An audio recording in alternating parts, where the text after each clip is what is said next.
Hello, hello. Double check everything as usual. That's one thing I know I need to do.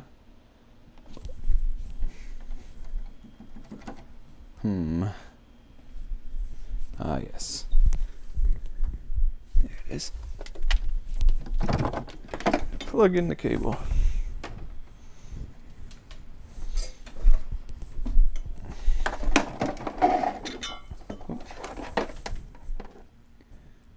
MIDI in goes to MIDI out.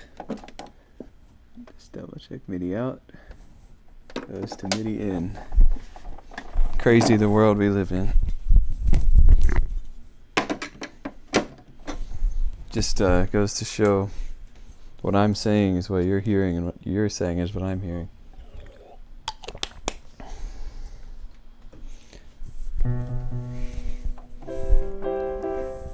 There we go.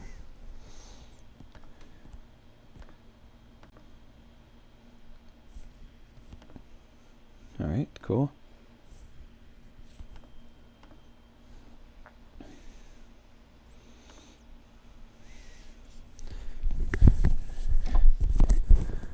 Well,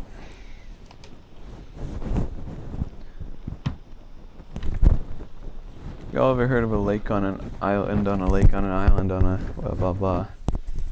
That's what I feel like. It's like a good day in a bad week, in a good month in a bad year. I don't know. Not exactly, but like it's such a roller coaster, I guess is what it is.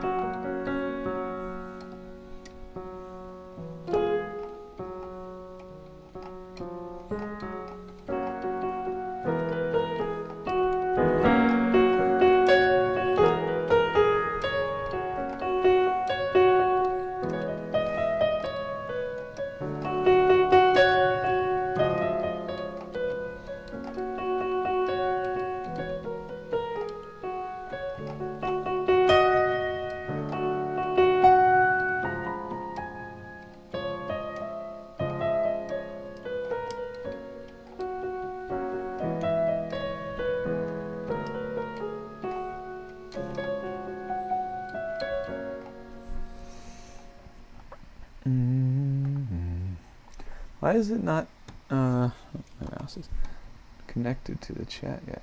I mean, I guess it takes a minute.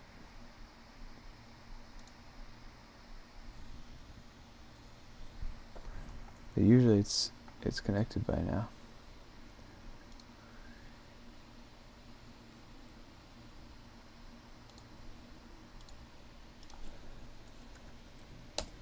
JJ says clear.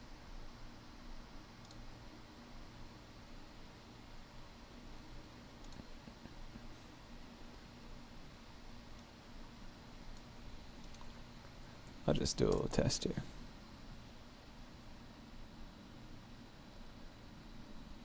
Of course, as usual, something's broken. And this time it's the YouTube chat.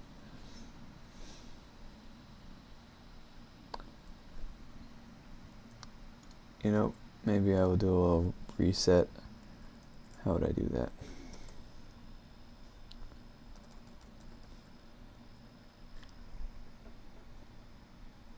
That's probably it. Okay. It's gonna make me log in again. Well, I was not logged in before.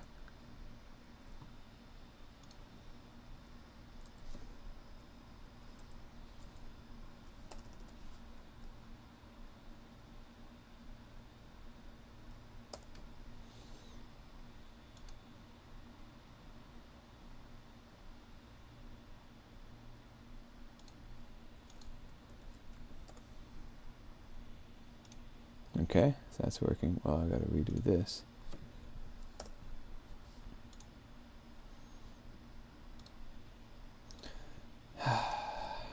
JJ says one. Okay.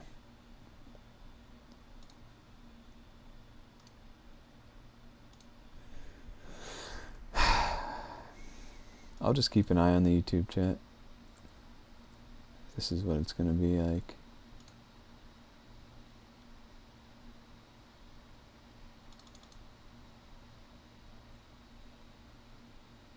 The bot says connect to Oh. Downcast chat, https://joajnnet. Okay. So that one's working. I mean, I'm not even live on there for unrelated reasons. Just bandwidth. Got my hopes up and everything.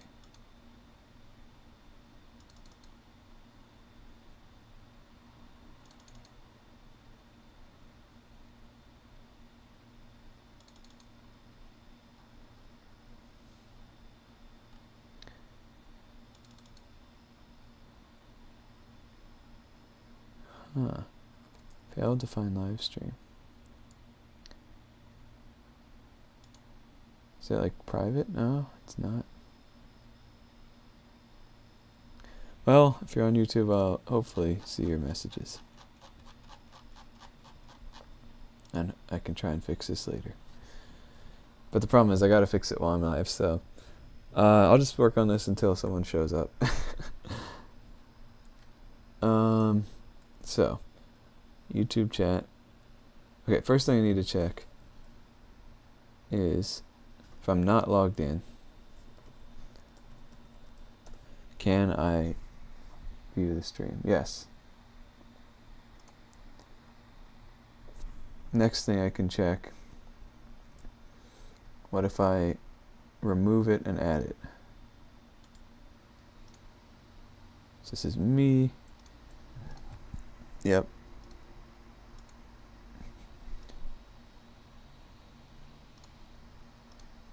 Remove or disconnect YouTube. Find channel. Now it's connected. YouTube chat status. I should have clicked on that first.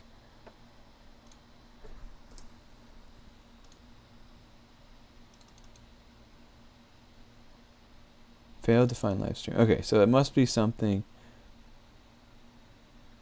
that they changed. You know, I heard about something like that where YouTube changed their live stream, or not live stream, their video like API or something. So let's check if there's an update to the library that I use.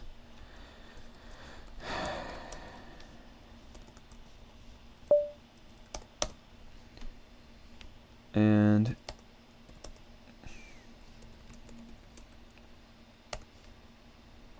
what library is that? I don't know.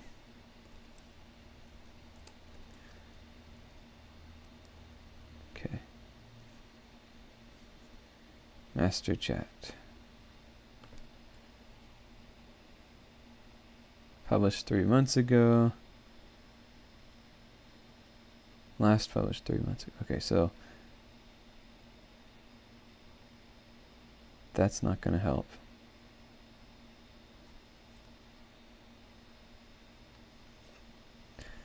Could add a little override of like, hey dummy, here's the URL for the actual video, our current live stream that's playing. But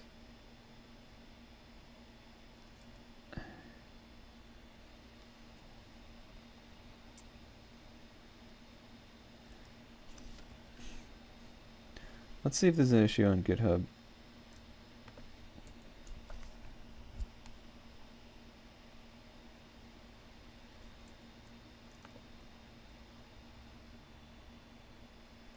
There's not.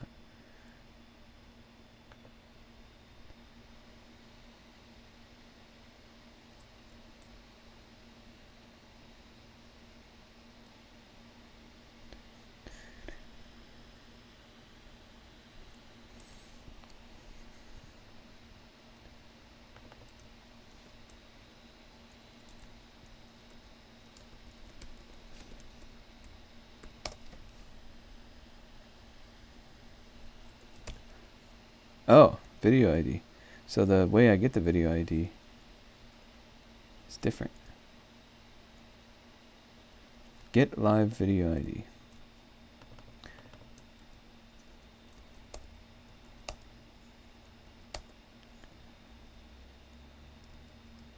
Fetch live page. Where is that? YouTube chat. Okay, it's a different one. It's this one. 2 years ago. Uh-oh. Issues. It's still working in 2024. Well, now it's not.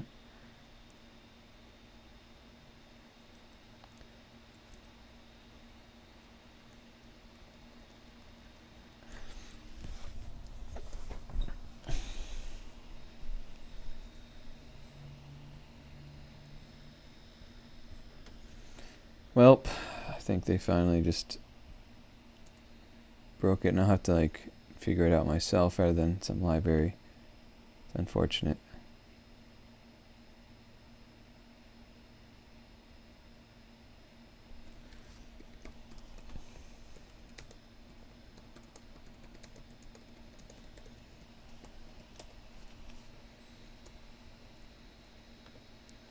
It's really stupid. It's like I have a YouTube channel handle, and I want to, or a ID or anything. I can get any of those, and I want to get the URL of the current live stream, and they just don't want to give it.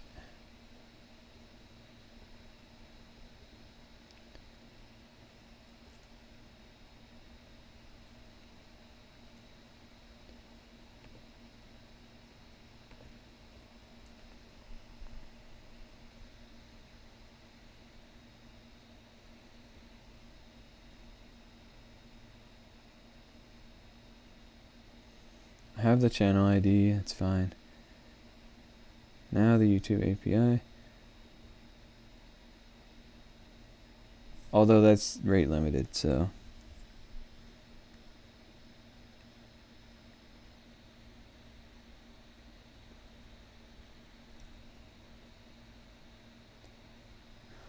Ooh, maybe that'll work. Some like shell command.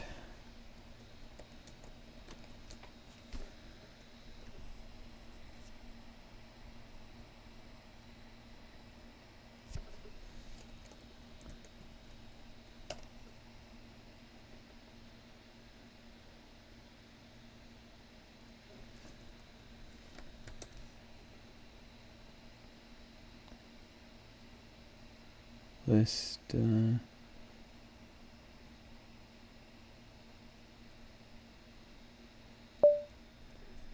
No.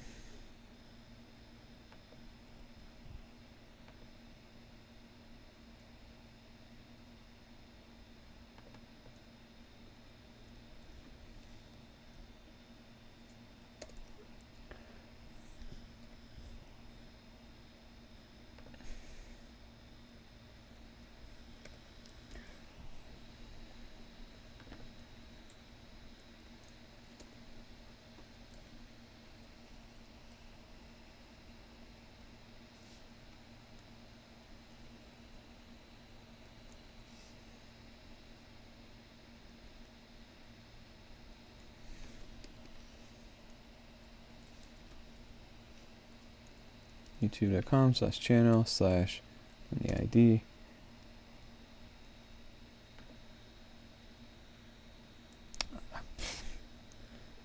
I am flabbergasted here.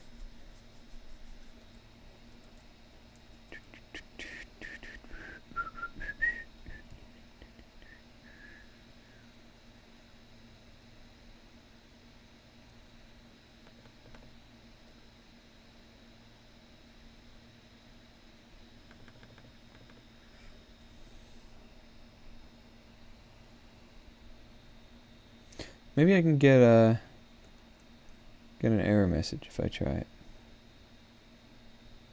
See, this is the problem. When I'm like streaming, I cannot think as clearly to like code and stuff. But when I'm not streaming, I can't debug YouTube live streams because they're very finicky.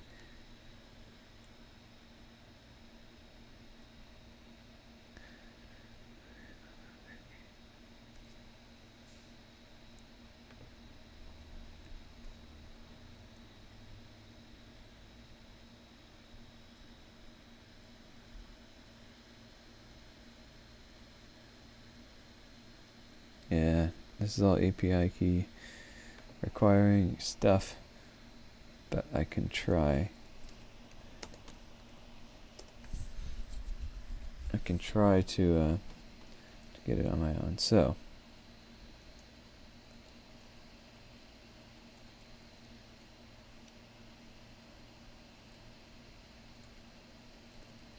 youtube.com/channel/that.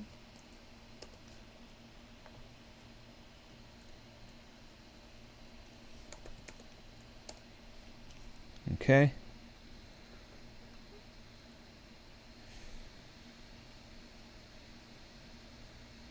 In fact, I'll do locally SSH, curl that, and go to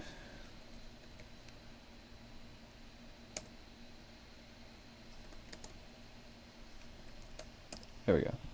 So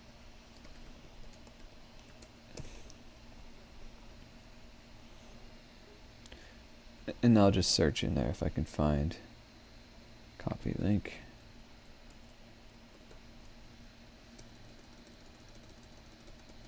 Aha!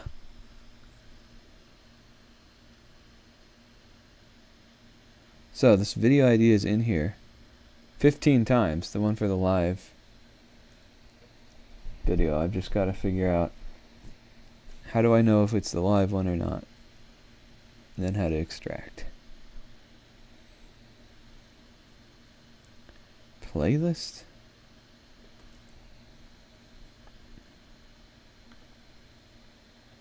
Why would it be in a playlist? I don't think I added it to one. Probably just reading it incorrectly. So if I go to my previous live stream, copy link, that one appears none times. Okay, so it's only the ones on the main page. That's fine. That's actually great. Browse endpoint, browse ID, title home, selected true, content, section list render, section render, channel featured content, video. Oh shoot, lost it.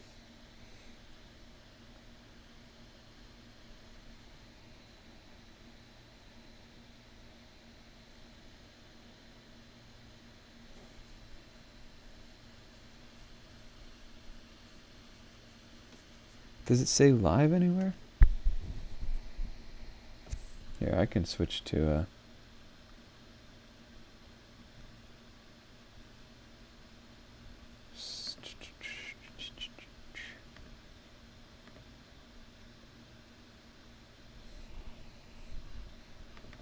this one.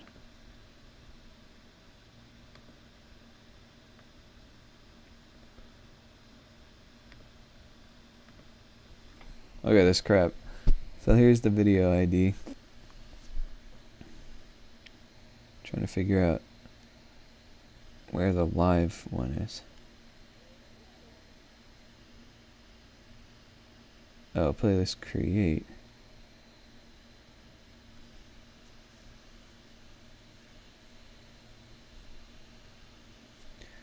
You know what? I'll start here. Search for live.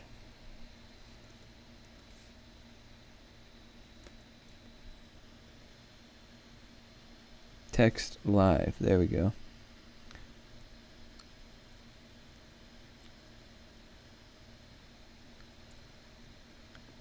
Just introduce a line break here.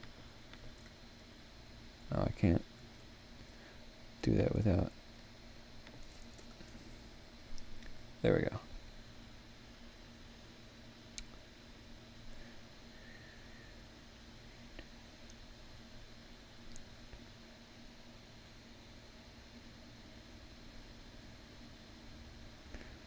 JSON is incomprehensible without formatting, but it's such a big chunk of JSON.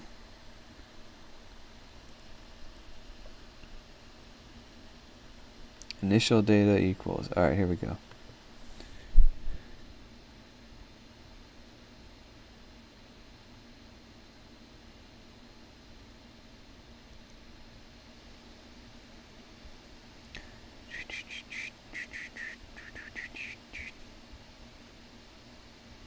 It's a lot of data.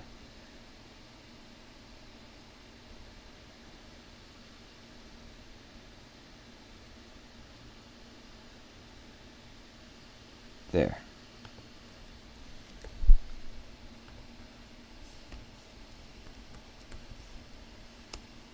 Whew. Nice. This is thousands of lines.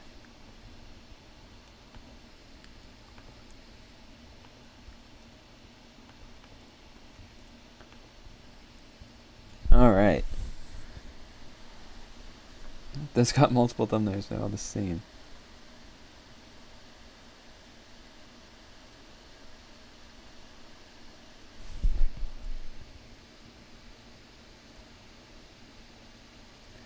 Okay, now I'm looking for the live.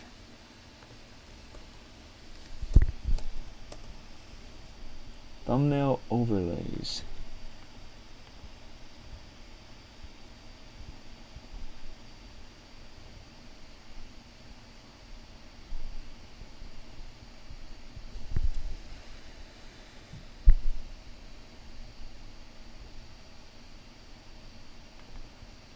Time satisfaction.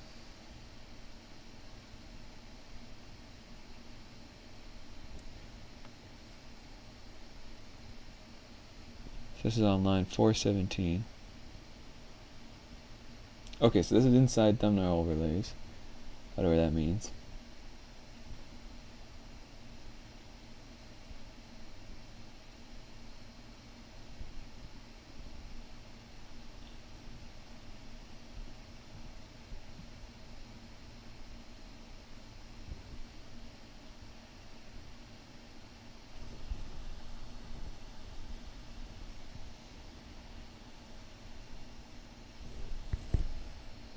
And there's all these playlists. One video. Okay, so if I searched for thumbnail overlays,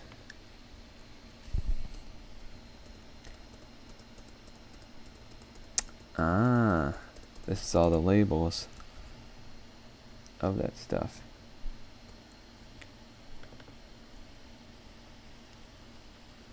So I was looking for thumbnail overlays with text live. That's only one, okay. And thumbnail overlay, this is inside what?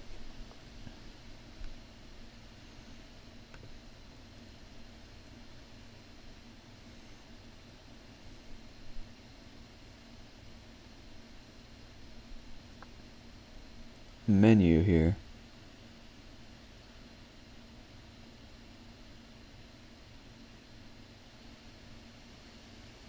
Toggle button render, what the heck?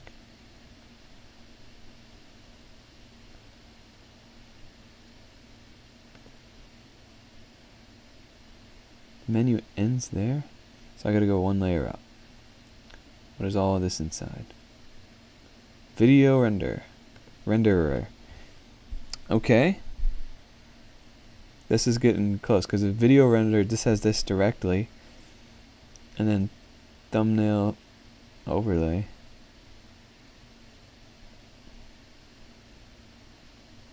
There it is. Has text live eventually. Okay, so all I gotta do, find every instance of this, which is 37, and then find the one that's live, and then find the video ID from that. So this is just classic web scraping.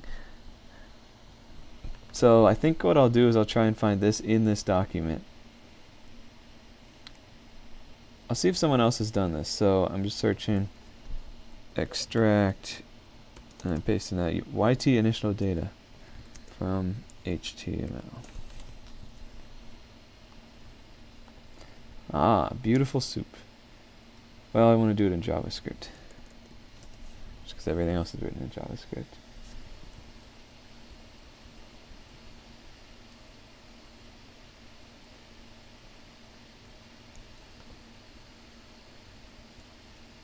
Ooh, I'll see if there's any semicolons in here.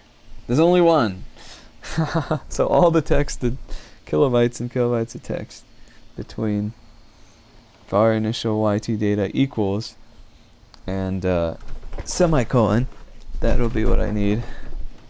Sorry if none of this is terribly interesting, but so in here it actually has the spaces. Interesting. And we could do that to be safe. Start it with that. Or no, I'll just do that. So I could even do this in Bash, I think.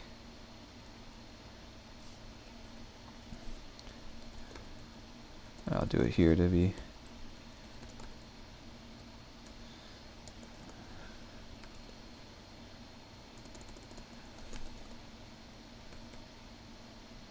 I'll do a little test. We have empty data, said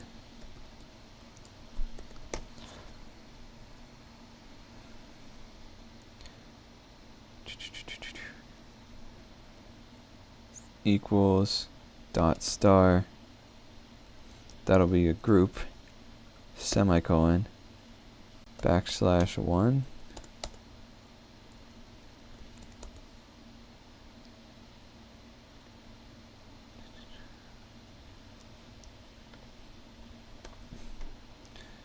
rejects101.com. Give it a little test.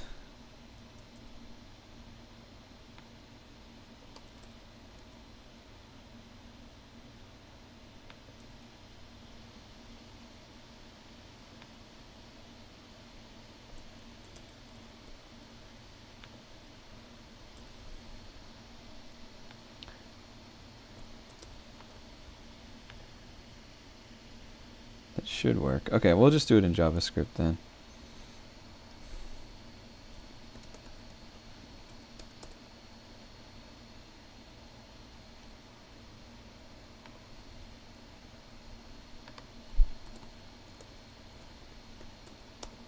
It's gonna, okay, perfect.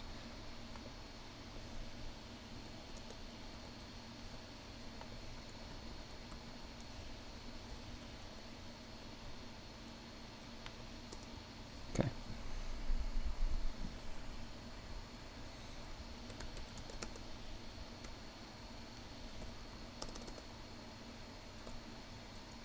Start with that.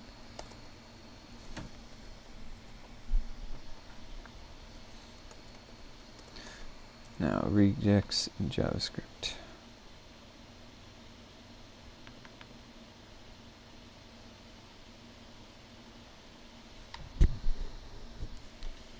Don't want to do string replace. Want match, I think.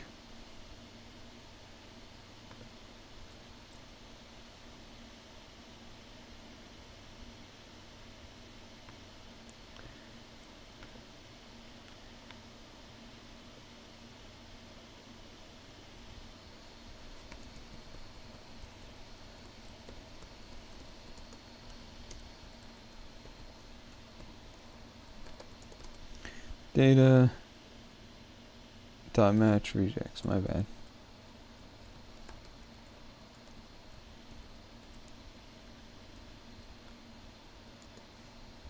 Okay.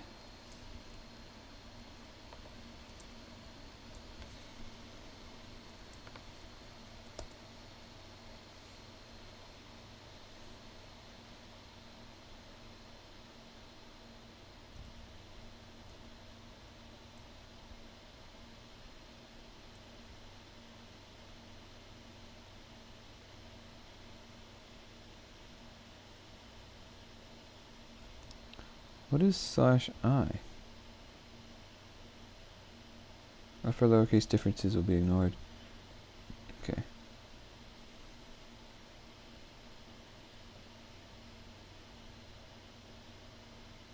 So how do I match just the group?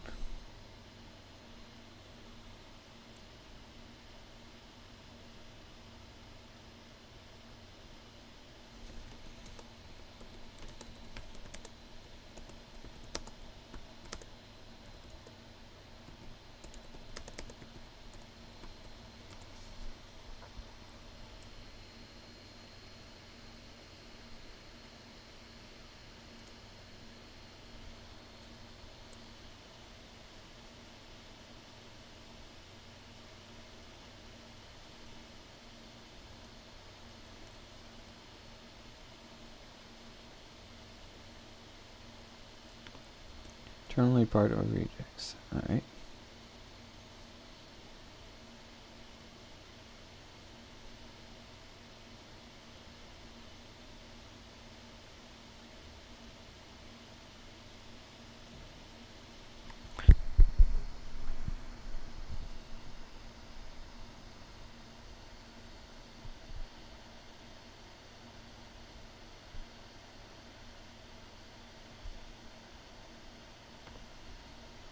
I thought that's what I did. Okay.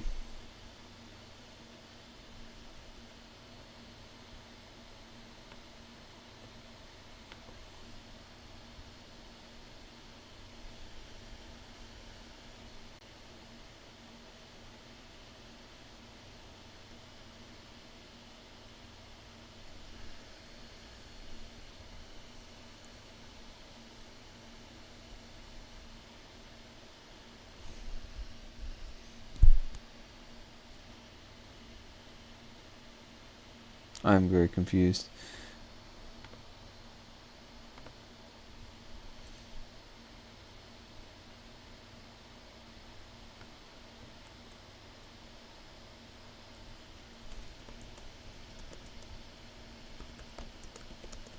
I'm gonna ask ChatGPT. Thought I could do it quickly myself, but oh well. It's good. It's returning. Pull.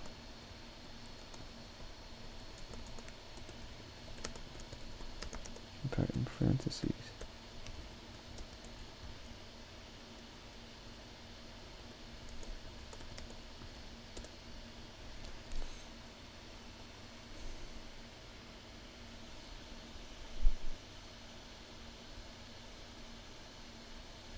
Without the G. Oh. That was literally it.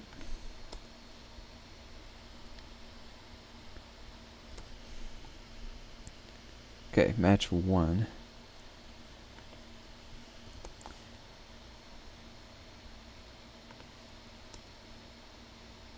Here we go.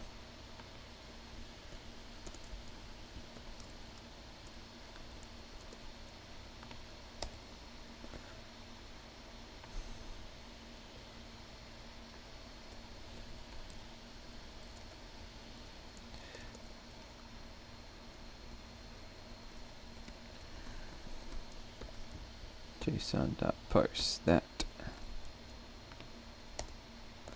Okay, we're closer.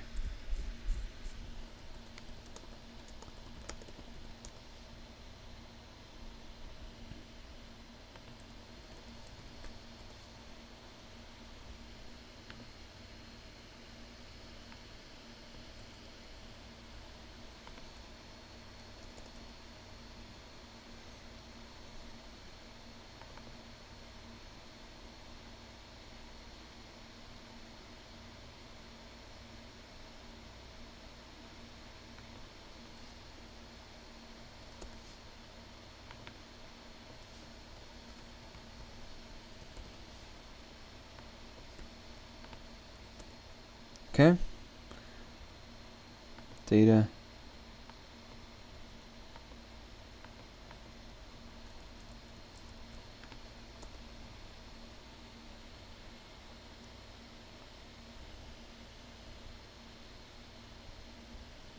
Ah.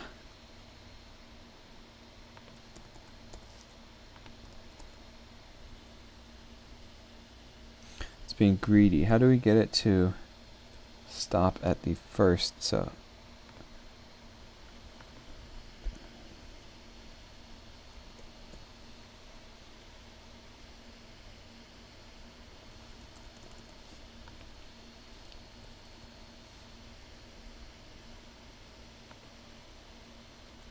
instead of dot star, it's not semicolon star.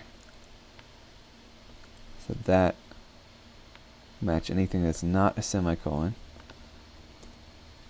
Then that'll end with that. Then we can JSON parse it. Okay. Craziness. Now that's possible to deal with. Truncating it? I don't care. I have it all here.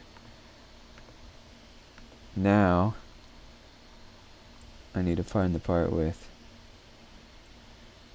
video renderer.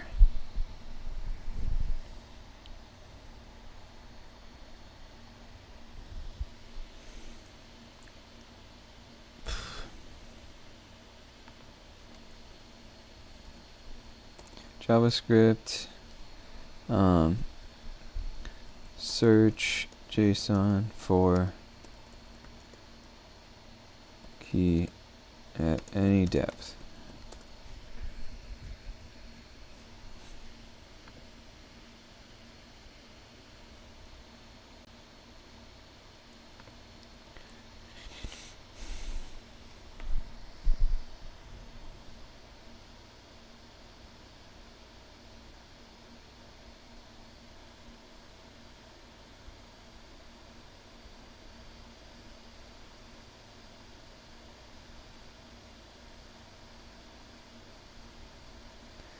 Is not a built-in. Okay, here we go.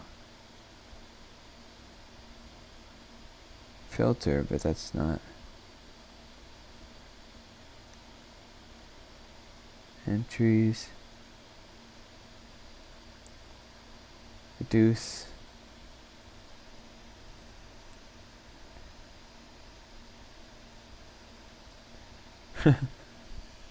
Rejects.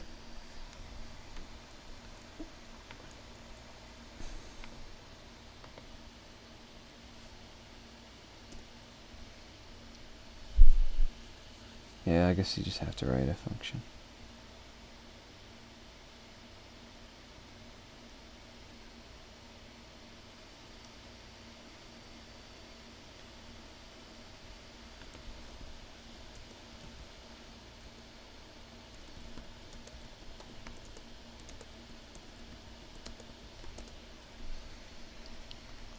So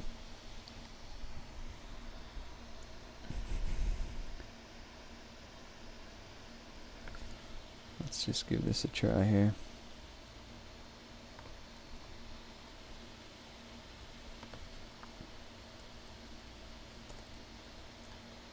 Oops, I should be outside here.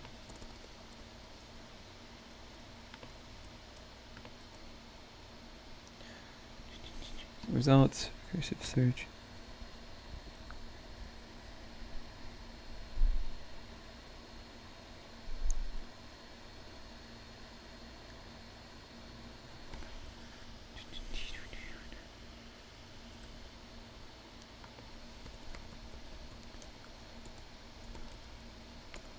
Search all JSON. We can just kind of overwrite that. Data. This is where we want. Oops. That.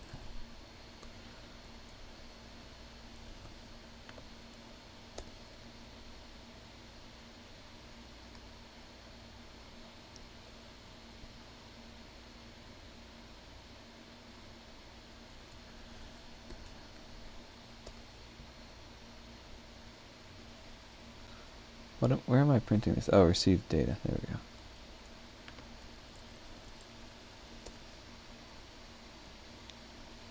Really? It's only this one?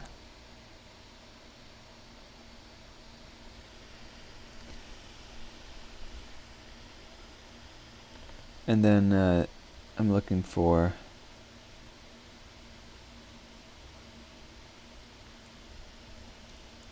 live.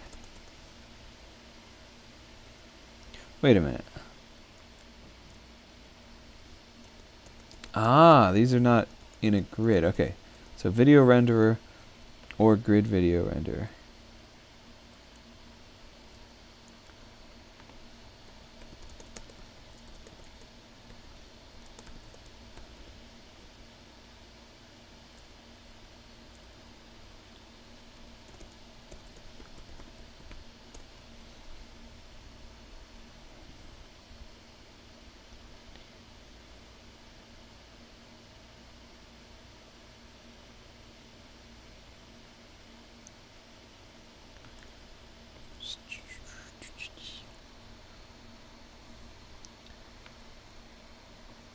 you know what I can do? I can check some live channels. There should be a... Oh, it's gone. Just gonna search YouTube for a live stream. The heck is this? But whatever. And I'm gonna go to the channel. There's 2 things live right now. Oh, but the home tab doesn't have it, so you have to go to streams. Okay. So yeah, now it's time to switch over to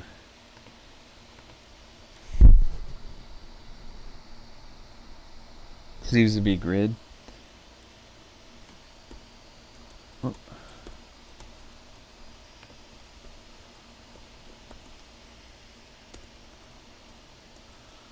I'm lost here. Grid something. Grid video renderer.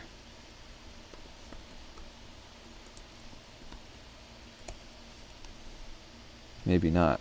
Okay. Kind of have to start over now.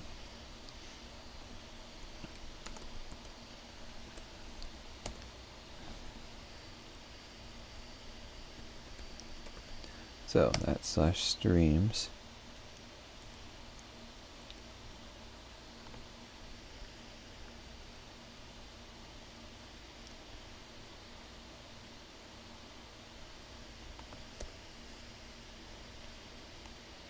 Rich grid renderer, okay. It's only one?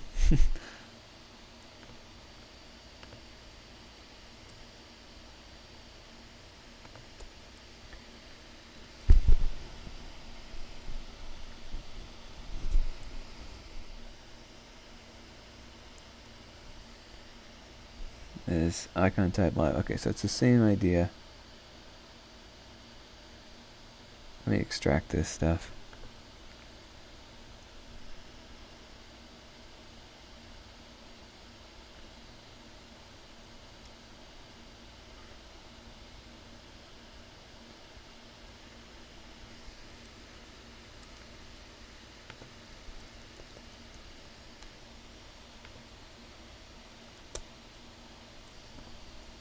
There we go.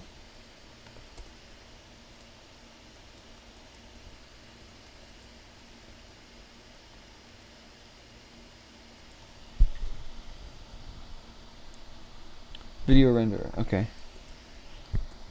Now there's a lot of them.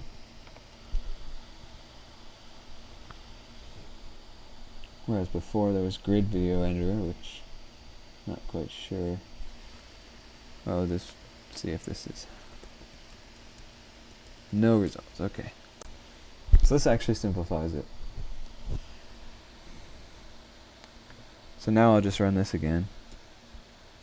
Now it's got all the videos, alright. Yeah, all the way from 5 months ago till 1 day ago, okay.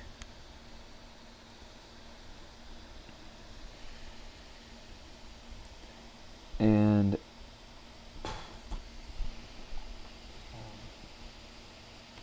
still video renderer.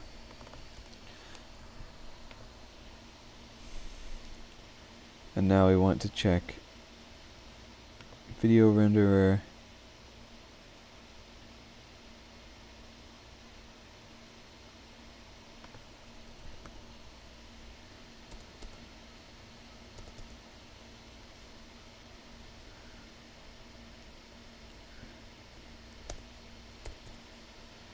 What's special about this one?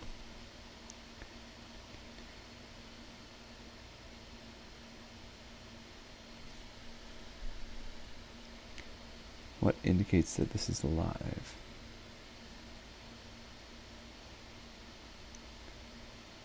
Need to queue. Blah. There we go. Thumbnail overlays.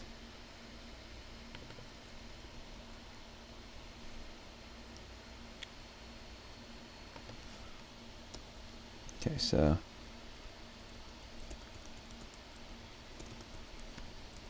for each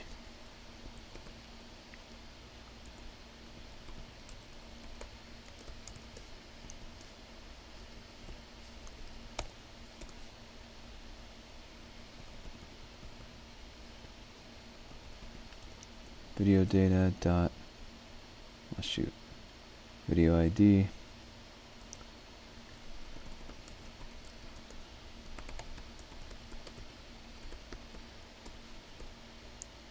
how does it know that? Okay, doesn't know that one. That the thumbnail overlay time status renderer. We'll say style live because that's the shortest path to it. So dot style, and that should tell us what type it is, maybe. Cannot read properties of undefined. So I'll use a question mark dot.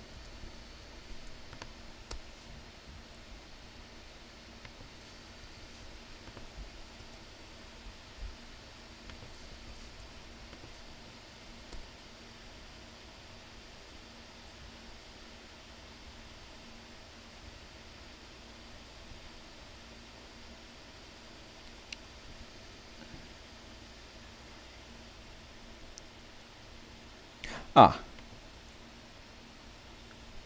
I see.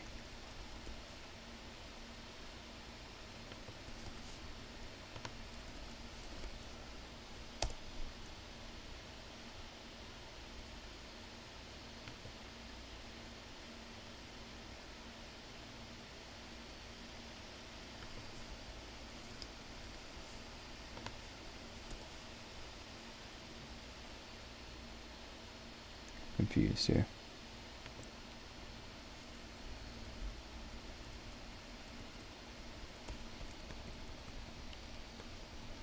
Video data. Okay.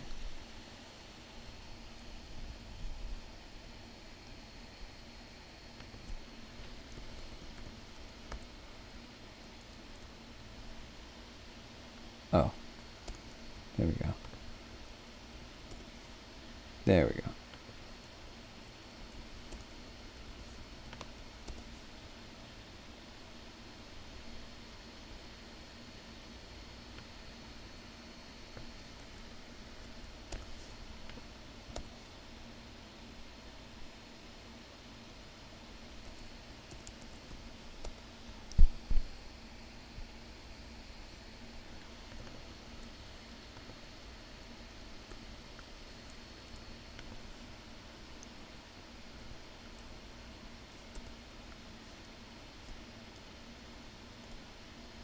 Huh?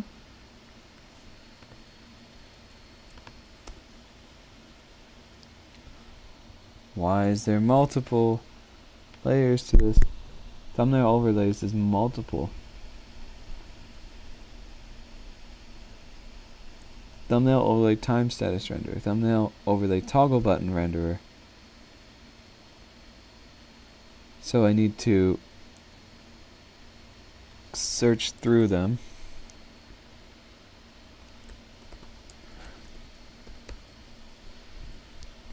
And find the one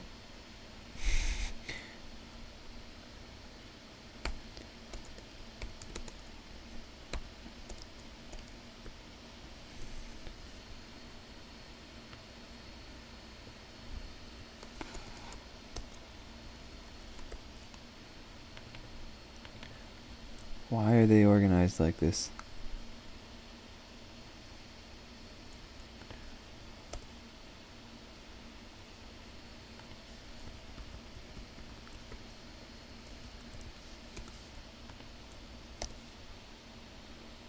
Okay. Dot style.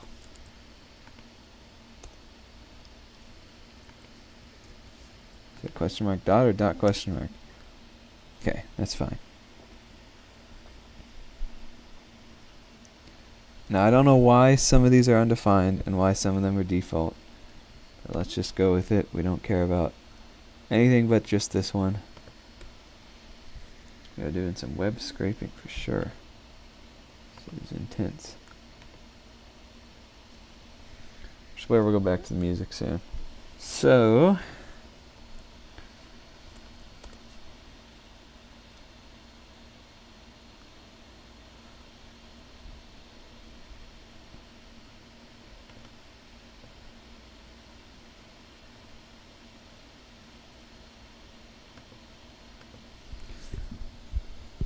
I think I can do this smarter though.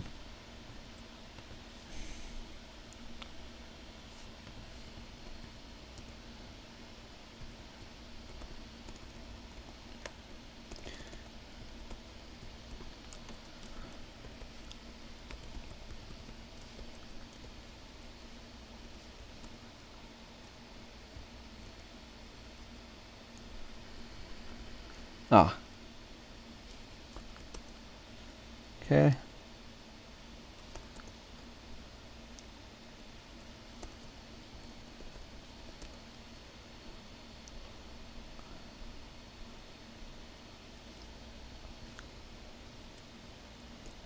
So if it's undefined, I'll do an empty list.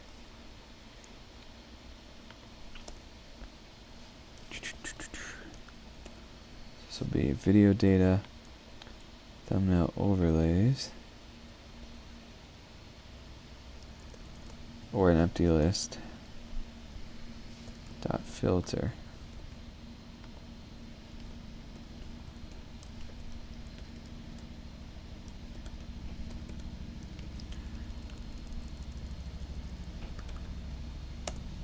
Yeah.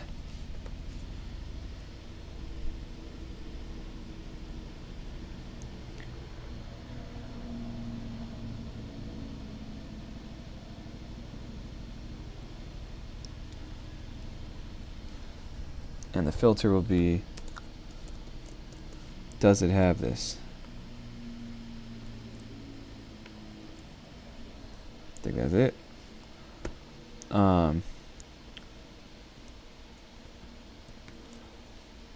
If it has it, that'll come out here. And that.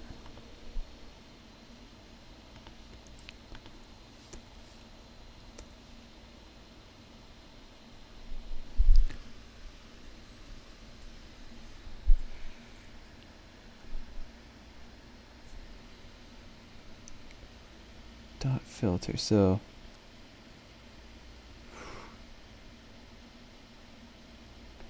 it's so annoying to me.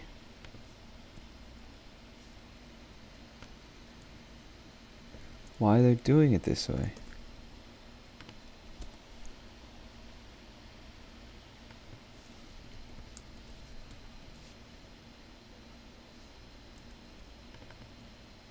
Is there a simpler way to just flatten this array of stuff?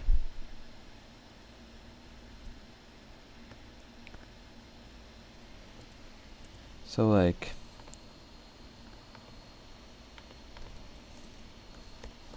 whoops, this array, which we don't care about any of this data, just like this. And we want to convert this. Like, why are all these separate?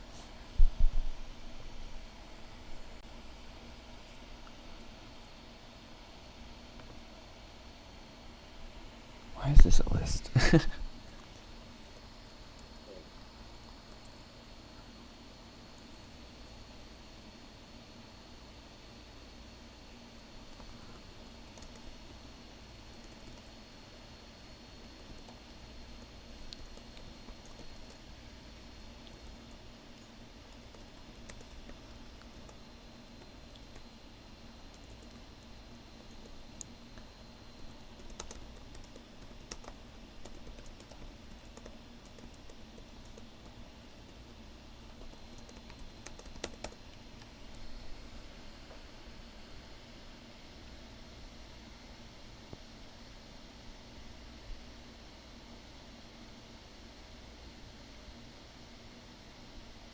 See, this is just very clunky.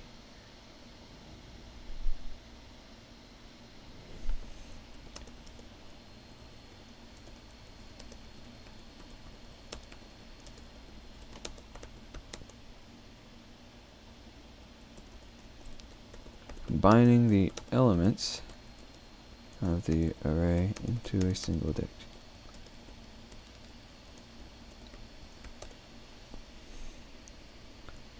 See if this helps.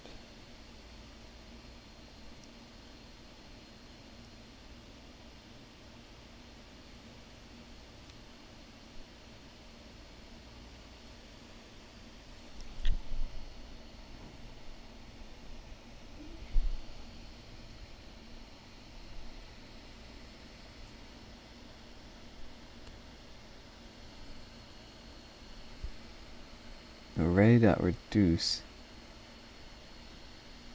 Ah, I see.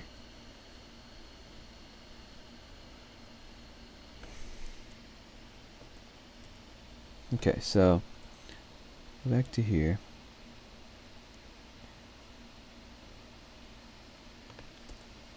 This is still not elegant.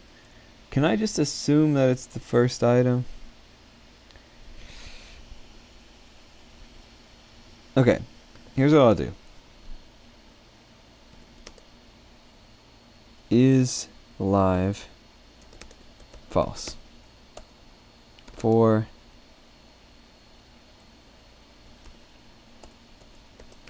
T in video data.thumbnail overlays. Otherwise 0. Or otherwise empty array. That is in. There we go. First of all, console.log that. And we'll see where we're at.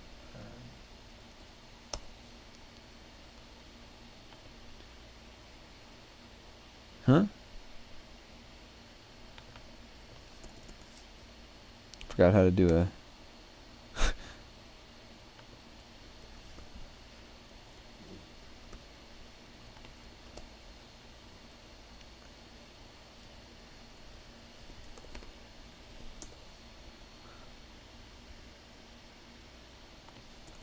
for in, not for each.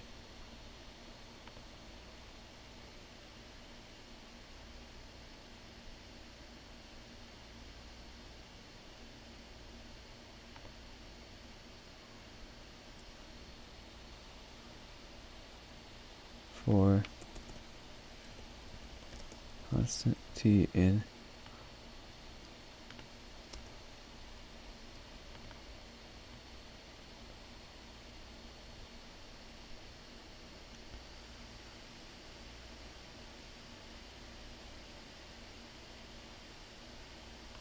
how do I do a for in for an array? That's what it is, because it's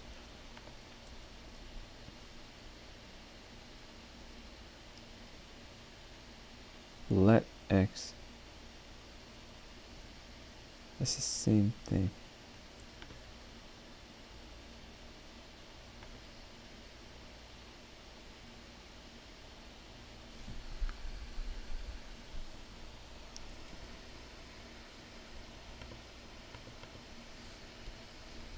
What am I missing here?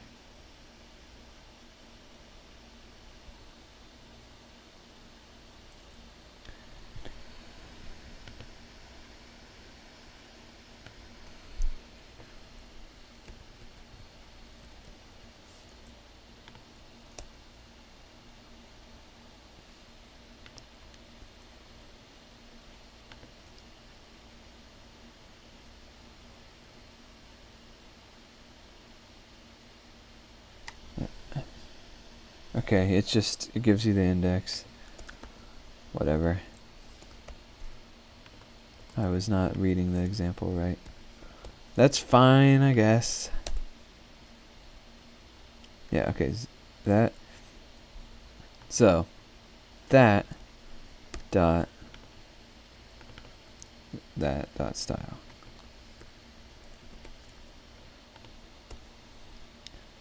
So that first one's live, and then the next one says, we don't have that.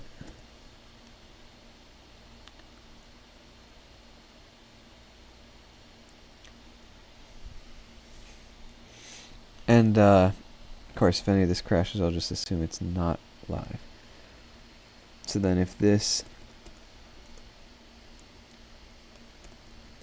equals live.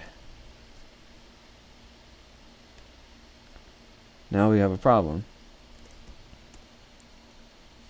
Oh, that's fine. No, this is the correct logic. So if it starts out false, and then if it ever sees something live, it's true. Then we can do this. And now this is all going to be wrapped in a meta thingy of what's the live channel.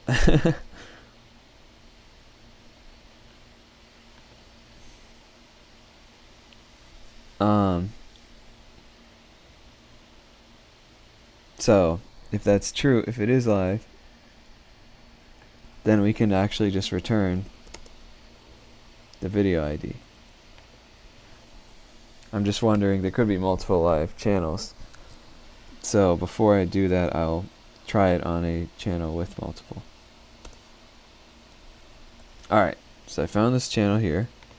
It's the first live stream I click on, and boom, they've got the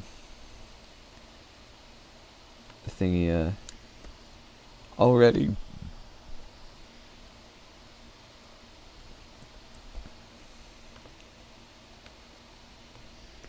going.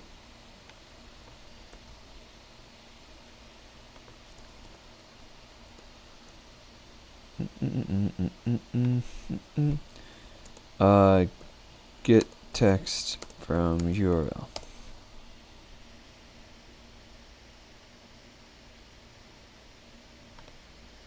Or like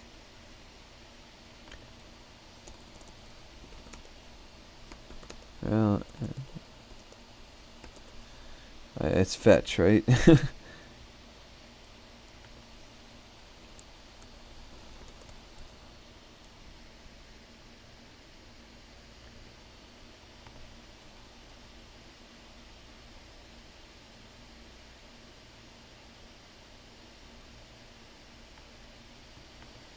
Yeah.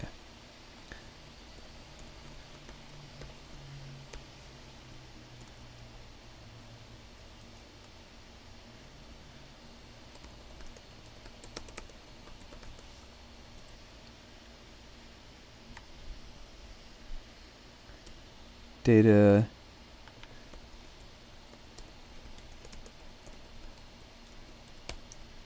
turn it to text.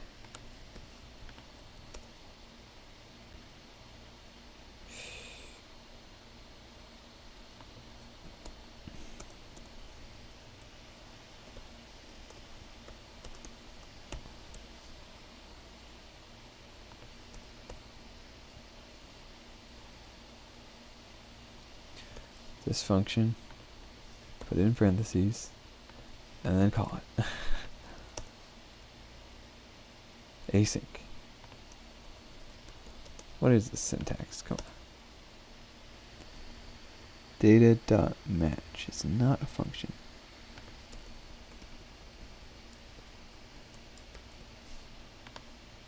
Oh wait.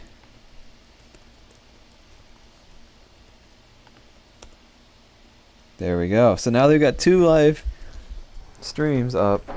Oh, jeez. They've got 2 streams up. So very interesting. Already an edge case. And I think I'll just try and return both, I guess.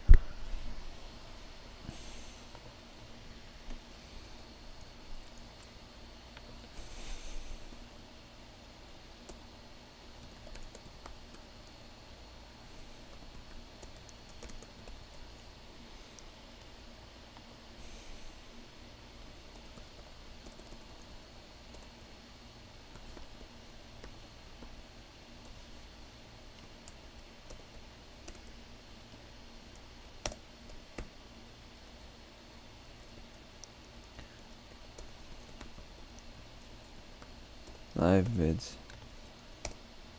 Okay, so MY and JM. Just double check that. MY, JM, yep. That's weird. They got 2 24/7 live streams. One for each bro of the best bros YouTube.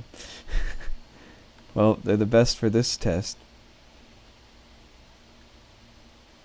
All right.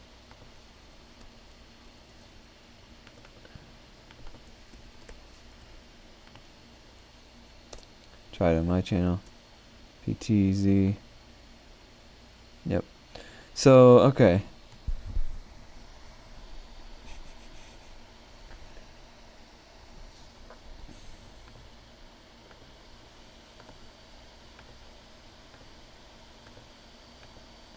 I want to break this up into a few functions. If I got search JSON, this should be a function of like get me the data from a YouTube page, and thankfully that works on any of the YouTube pages. So you got to give the channel ID or handle and then the / whatever. So that's nice. Can use that for other things too. Then I want to use, then this is the second function of just get me the live videos based on that streams page. Jeez, there's a lot going on here, but I will open multi-stream. Oh, hold on. Just go to it manually. Get multi-stream. There we go.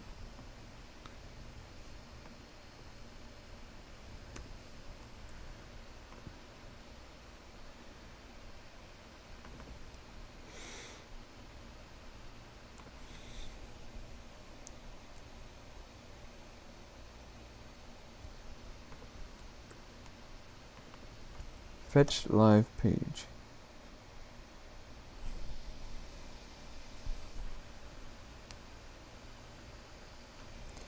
Now I'm thinking about it. The use case for this would not really need to support multiple live streams.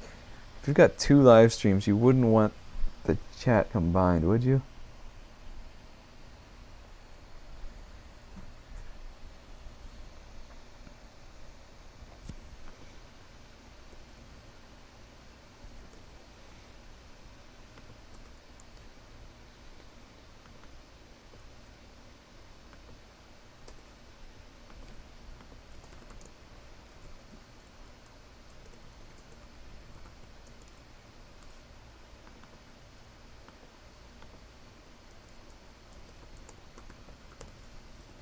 Okay, so I will note that that's broken. Get live video ID, and that's great. It catches the error already, so that if you're not successful, this is probably important. Should probably have kept that. Which, yeah, let's just see what the error is.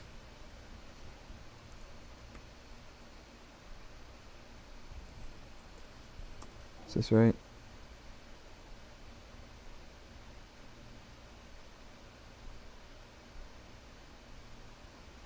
I think I have to wait the full minute.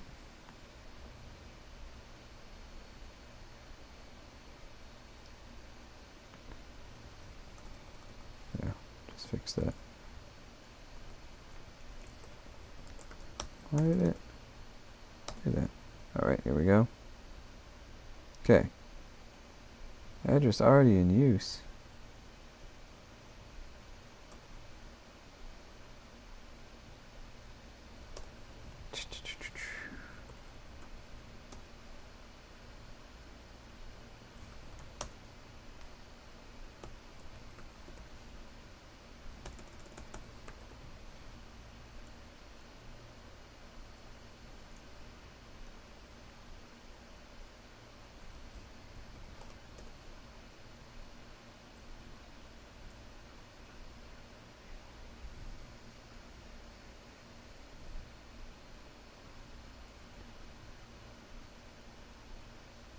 Okay, it's odd. Fetch live pages not defined. Okay.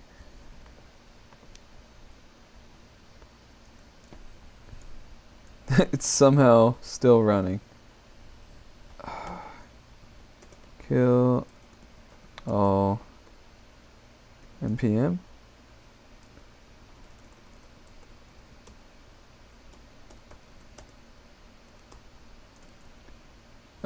killed it.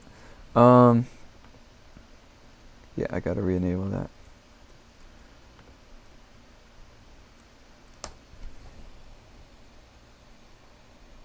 Okay. Live stream is not found. Options from live page. Generator fulfilled. Okay, this error is not much more helpful than nothing. And I can cancel this hopefully. Kill those jobs, please. Okay.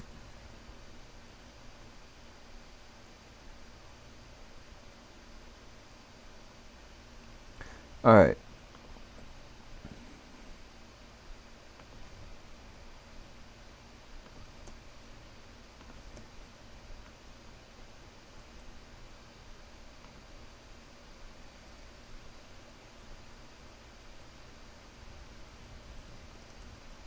That's fine. Okay. It's not really YouTube chat specific, but it's okay. So, function as async get YT initial get data.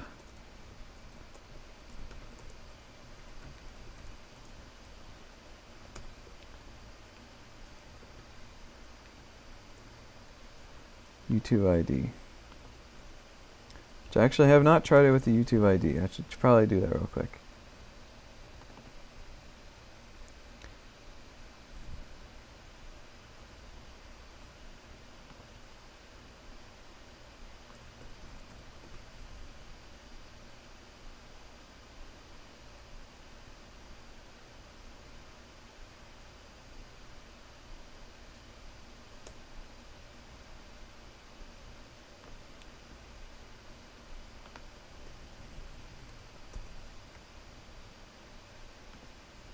Okay. It redirected me to the one with the @ Guess they're trying to go towards that. So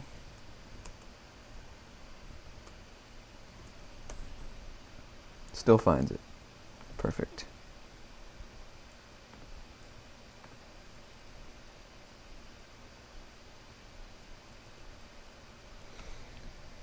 So channel ID and then what is that called? Sub URL?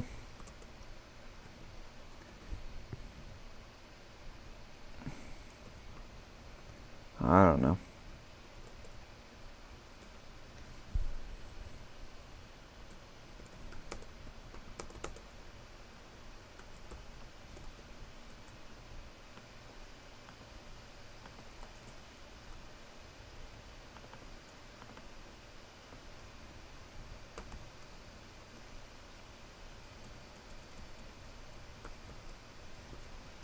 That makes sense to me. Sub URL is a weird name for it, but that's fine. It's like a subdirectory.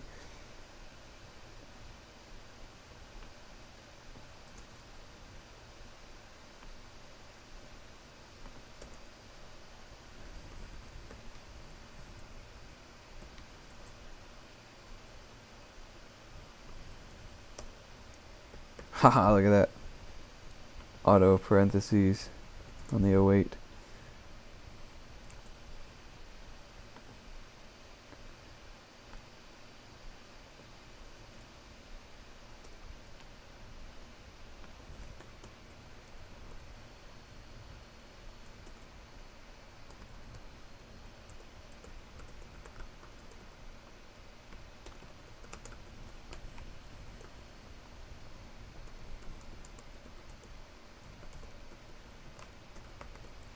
Match the var definition. Then parse JSON. It's not entirely clear what this is doing, but it's kind of like that's the part we're matching it. What we're returning is the stuff inside.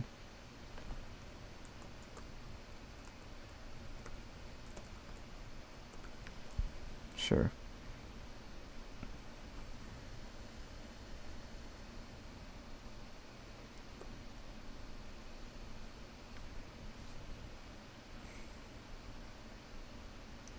T initial data. Okay. Now this is the part where we say, oh, and then we'll make another function that's like get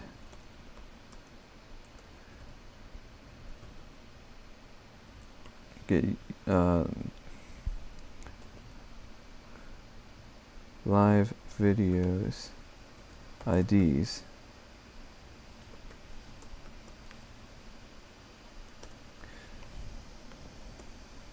And then this one will just select the first one for now.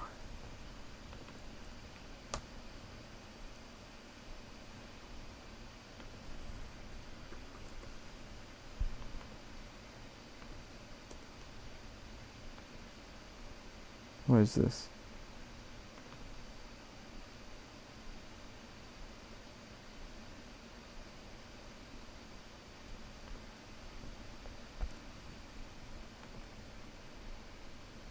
Totally did not need to be there. I don't know why it is.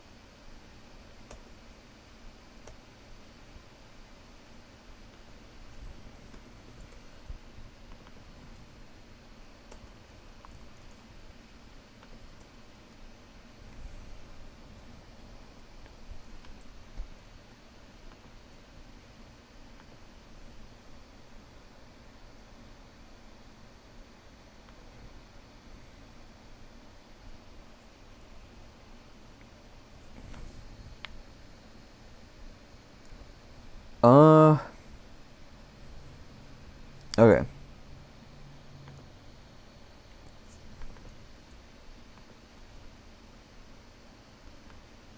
I mean, this should not be hard-coded. Just that, it should just be hard-coded as nothing. Or not hard-coded, defaulted. And then this one will data equals get that.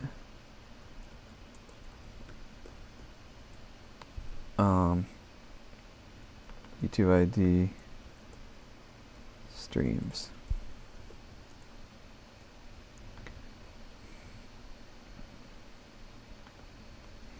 And I don't know if this is even going to work. I mean, I think so. Like, give the same data to everybody. I'm assuming it does because I downloaded it from the server I'm running this on. It's not like doing any weird region locking or automation stuff, blocking or something.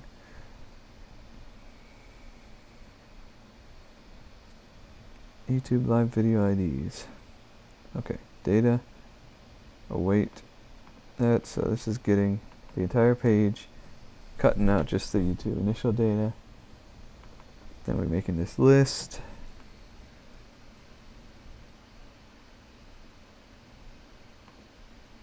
Don't even need that variable.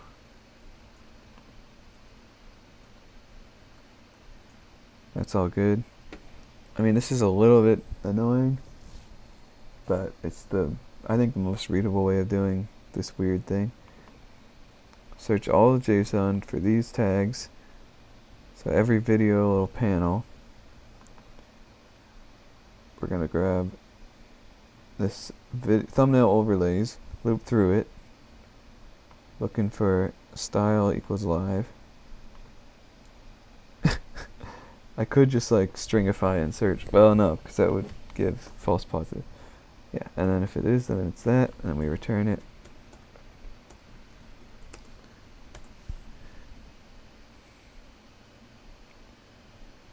And this one,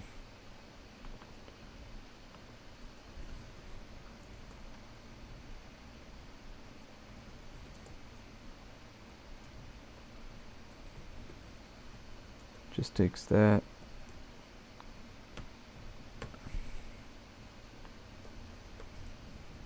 just get the first one, and if it's there's none, it will fail and it will cause this error and then go here. This should work.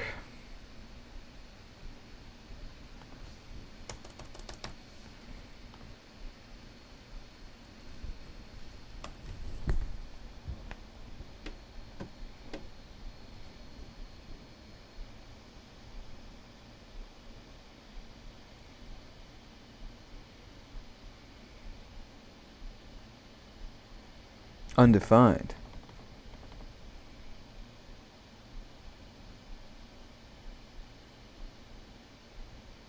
Did I not return something?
Aha.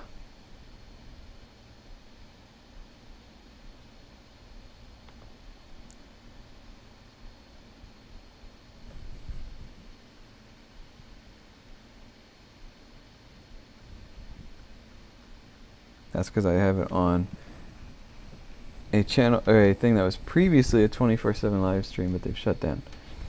Or they turned it off. So it's a good test here because this is an empty array and we get 0 from it. Is that really how it does it? Undefined. It's not an error. This will be a little more clear. That is crazy. Okay. Where is this used?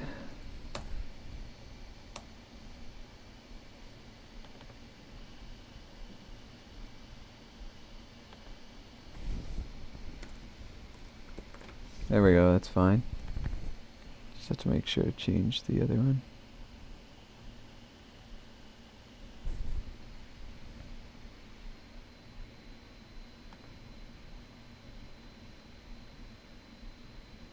Yeah, this one.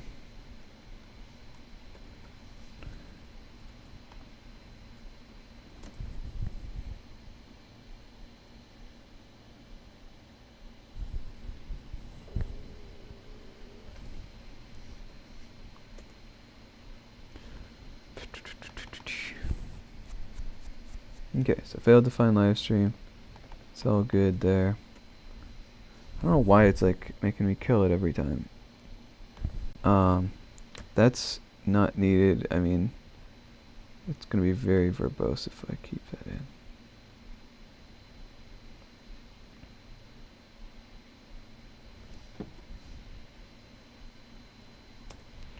Now I go over to, or in fact, I can put this back to 60.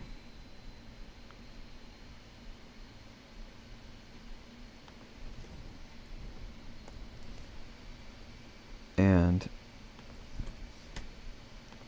can start it. And I can log in here.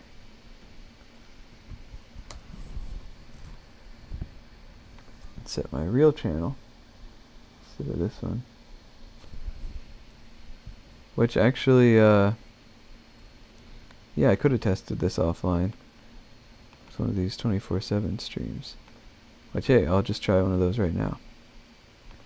Disconnect that. Find Best Bros.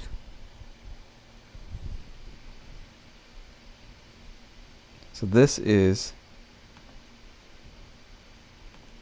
it should be this one.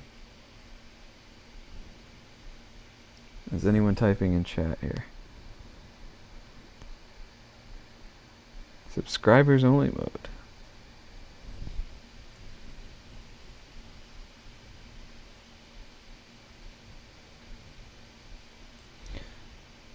But this is MY. Yeah, so that's fine. It selected the most recent one.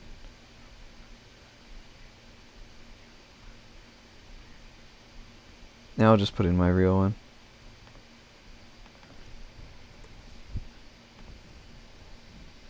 There we go. That's the real one.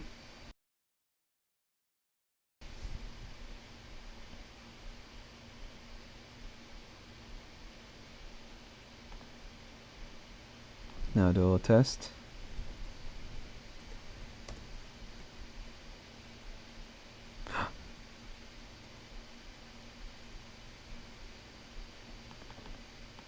Oh, that's right. So this is all here. It's just not into the TTS. So need to deploy it. It's all working now. Okay. Anything I should change before I deploy it?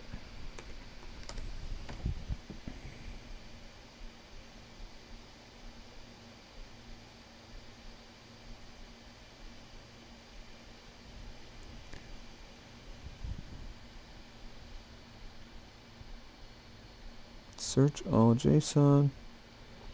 Get initial data.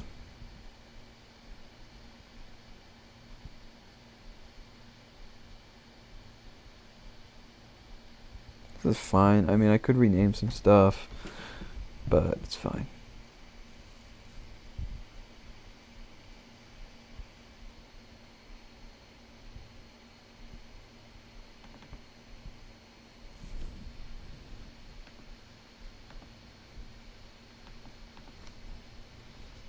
Typo.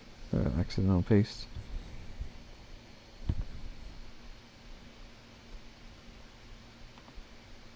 What?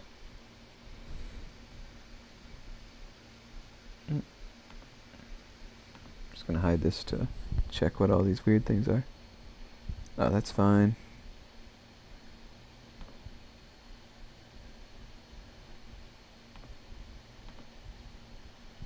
Do I have that open?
Wait, what? I think I was thinking. Okay.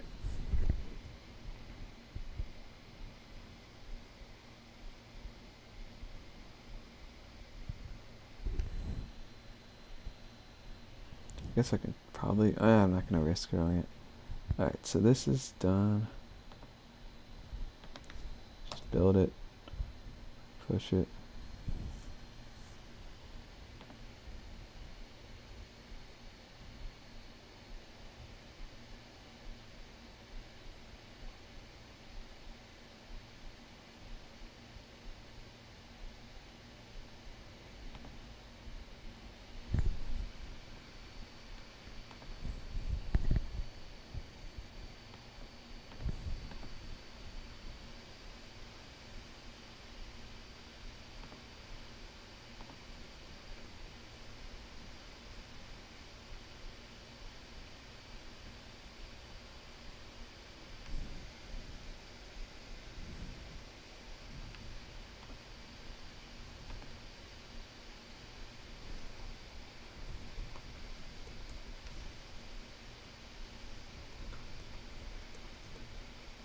I'm not going to worry about some extra Docker images right now.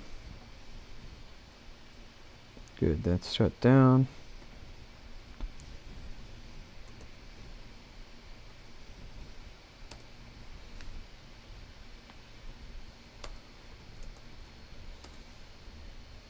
All I gotta do is just change the config file and then let Docker compose. So Docker compose up.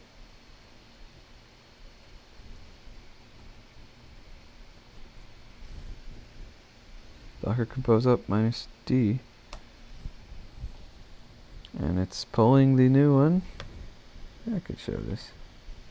It's pulling the new one.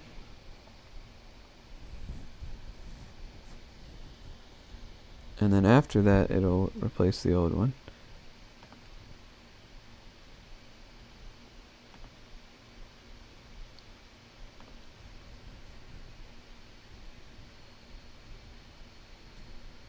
There we go. It has replaced the old one.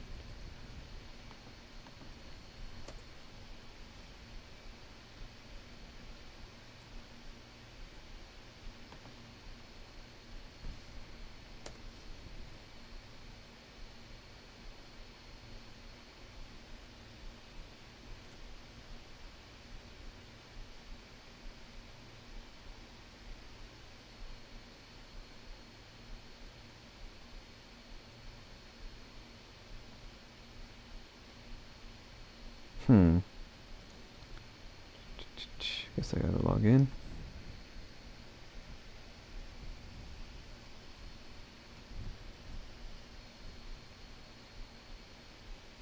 User connected. Connected to Twitch. Okay. I guess I gotta wait a minute. The bot says connected to Downcast chat. Yay! https://joajndnet. The bot says connected to YouTube chat. 2b/ptzibs6smre.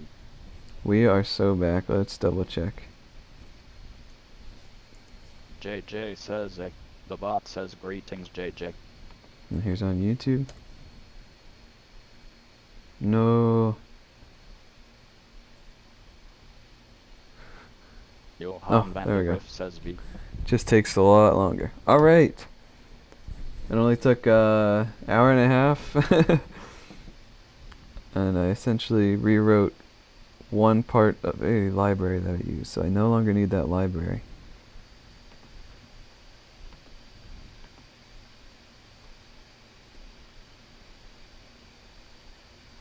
So not bad. Just sucks that I had to do anything in the first place because it was working before. But that's YouTube for you.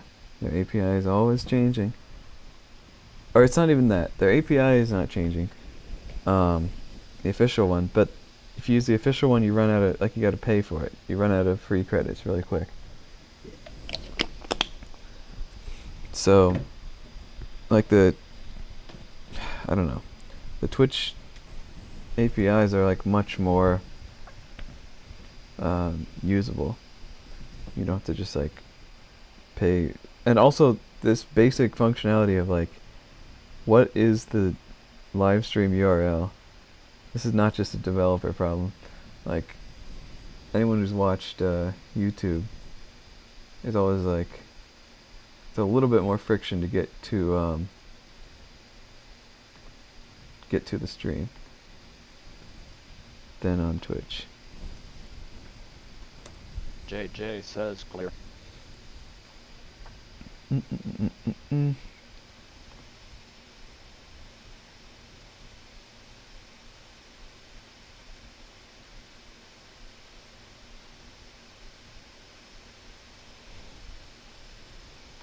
Alright, so now I've got both chat working. Now this can be closed. And in fact, can recapture my music window. Ah, the cursor wasn't showing the whole time.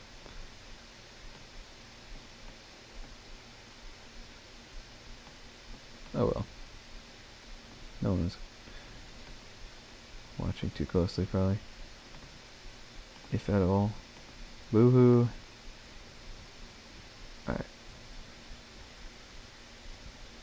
I'm just glad to have it working again.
See, now this has turned into fix the thingy, and now I'm like, I don't know what to do.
I feel that songwriting is like the area of music where it's like I have what I really want to make and then what I can make, just doing whatever is can't make them connect, you know?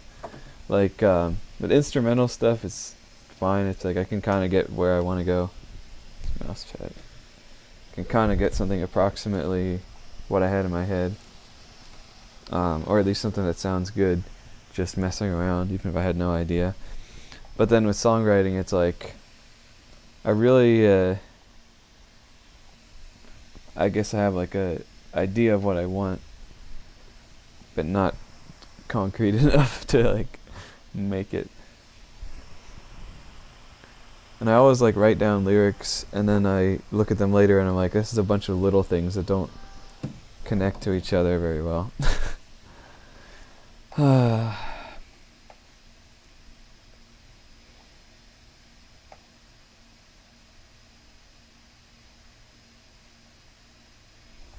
I don't know.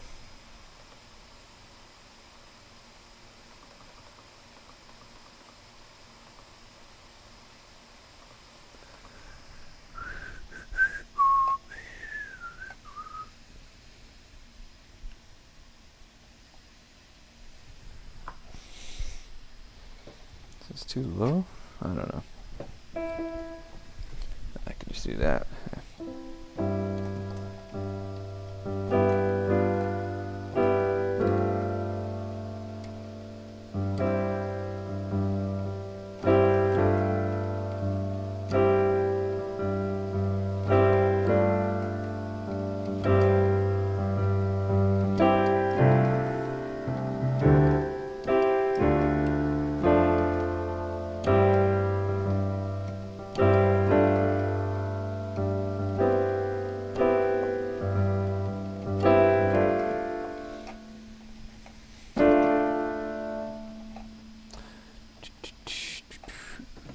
Maybe it'll, no, I can't do that because of the way it's set up.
interesting. It's not as sharp of a change from the major to the minor as I would expect.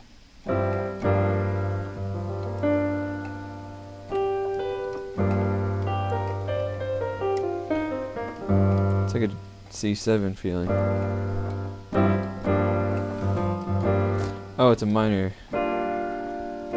Okay, it's a B flat feeling.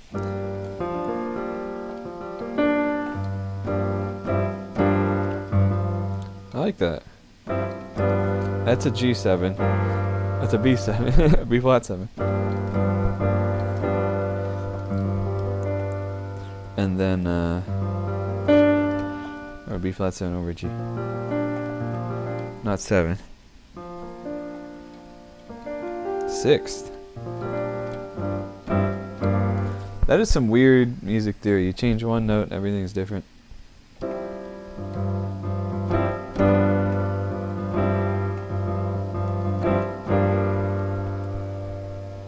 That's a good chord.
It's not a words day for me, is it?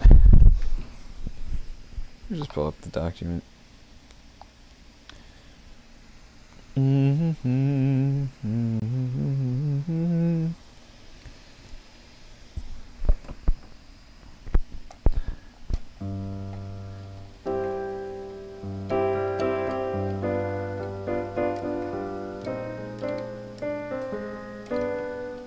I think it's just like all my focus goes into the chords and stuff, and I'm like, can't think of the words, even if I have like an idea. Maybe I'll record the chords and then the words over top it. I don't know. I'll just go for it. The other thing is like it's just so much more like a barrier to just like just singing random words that I'm making up than to playing random notes I made up, or singing words that already exist, or even parody lyrics to, well, those I can just write down first, then read it, like sing them off the page. But like, yeah, this is it's just a stupid brain mental block.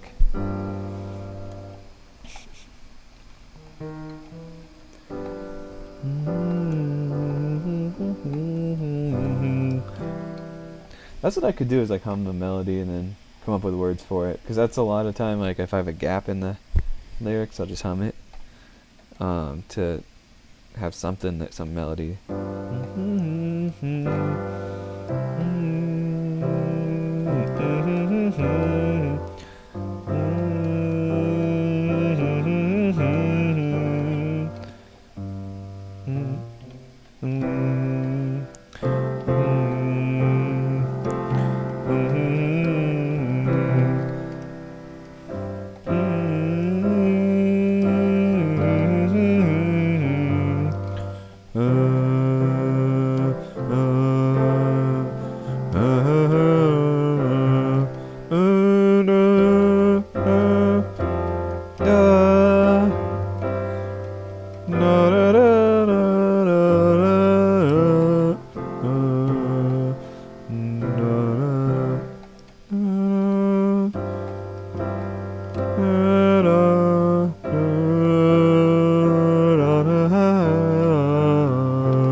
that resolve to?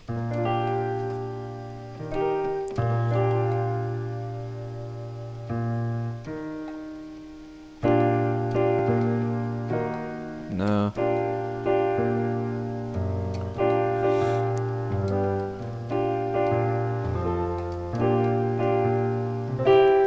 They both resolve to C. The G major, or the G7, and the G B flat 6.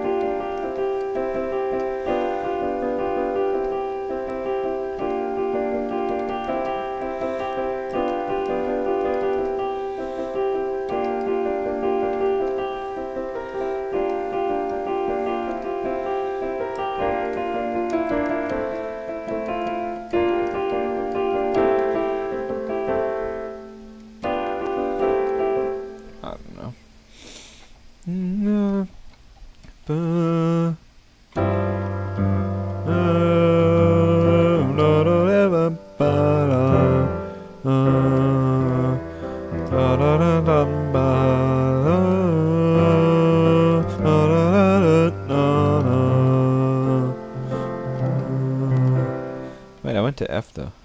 F over C. I don't know.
What did I do before? I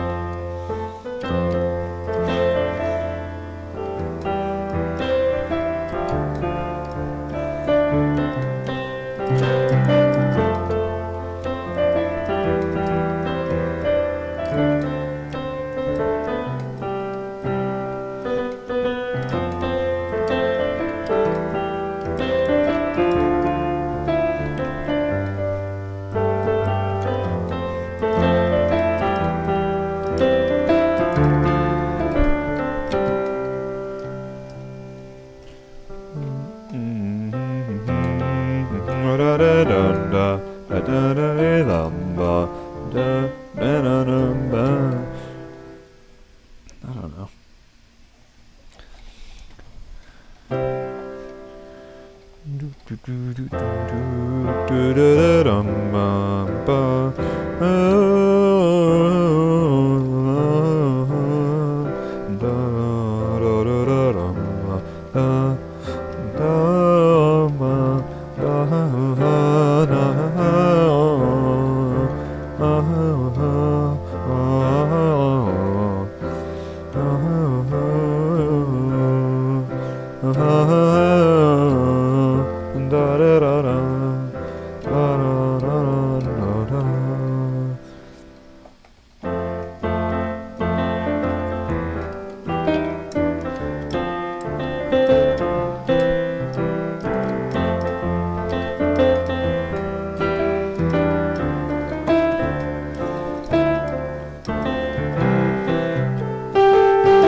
I'm just going to open it on the computer instead.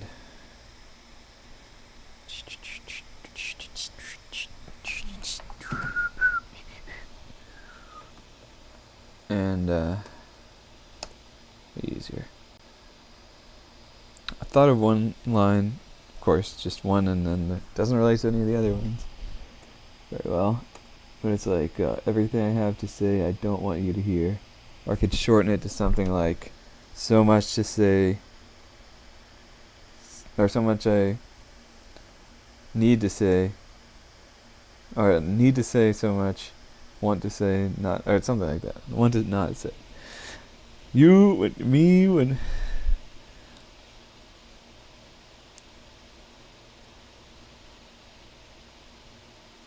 I don't know if I need a balanced sentence like that, but like, so much to say.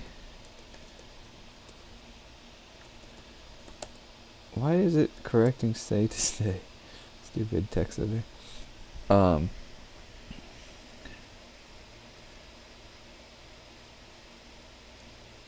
think I'm overthinking it. It doesn't really matter if it's a little longer. But like, everything I have to say, I don't want you to hear.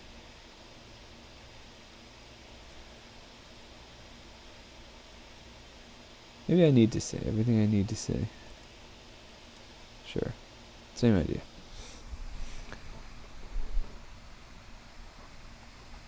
But that's like not the first line. It's gotta have some other stuff in there. Maybe what I can do is just like write a poem and then come up with a melody for it, like a complete poem. I've written some poetry in the past. Maybe I'll start with that.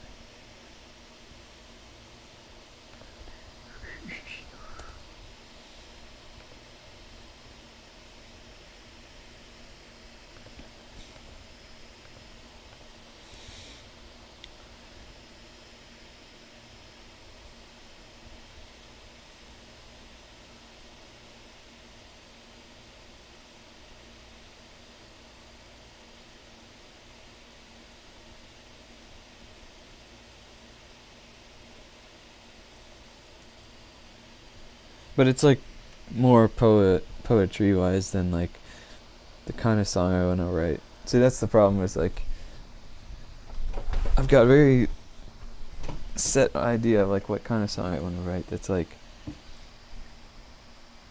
not as much I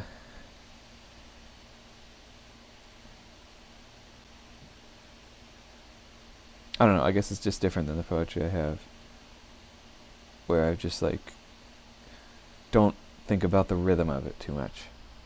I do the rhyme a little bit. I kind of just try to find a sentence structure that's mirrors each other and all that, but I don't think about the rhyme of it. So these are not super, but then it is coherent, like it all relates to each other.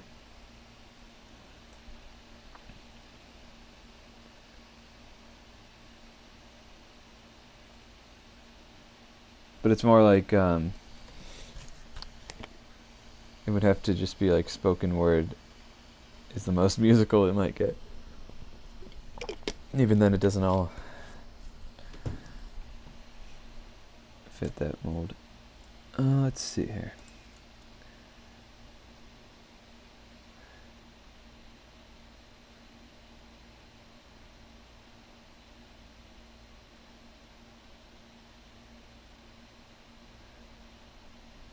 I guess that's the thing, is like I prioritize the getting the feelings across rather than perfect rhymes or rhythms or this or that, because that's a lot harder.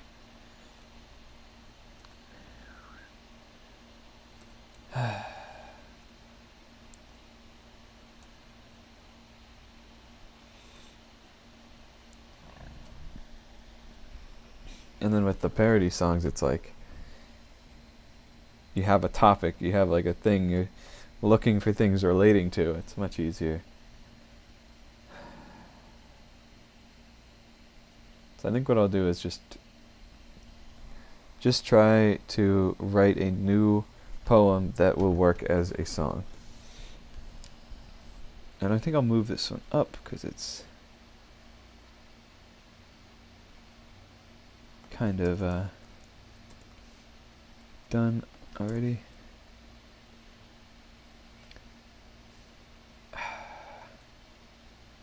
I don't want to share this screen. I mean, it could. It's just all a bunch of lyrics, but it's like cringe. So. Oh, I had a full thing here, actually,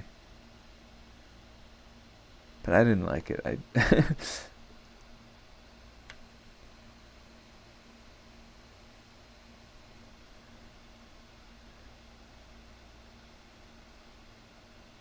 So those are just like yeah,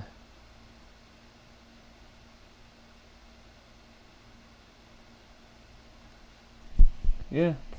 That was more than I thought.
Someone just says, lots has changed, but not much is different.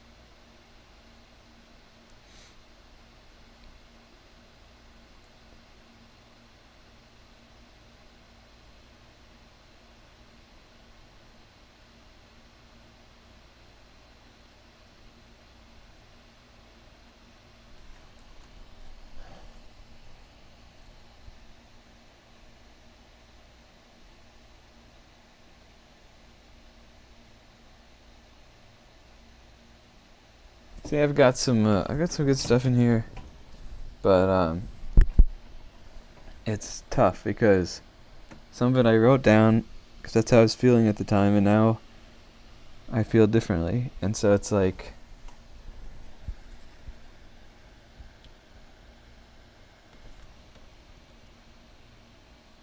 what do I even write about now? I just feel like whatever I'm feeling changes so often that don't know what to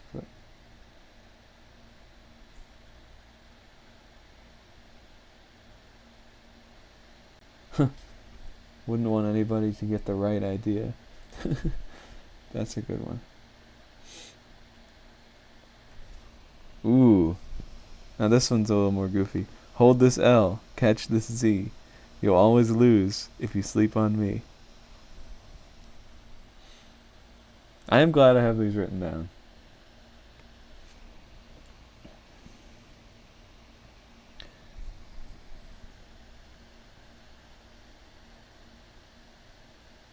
Okay, now we're back to the end.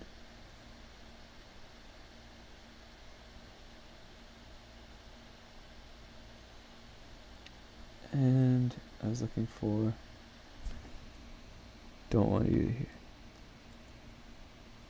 That goes with that. Wouldn't want anyone to get the right idea.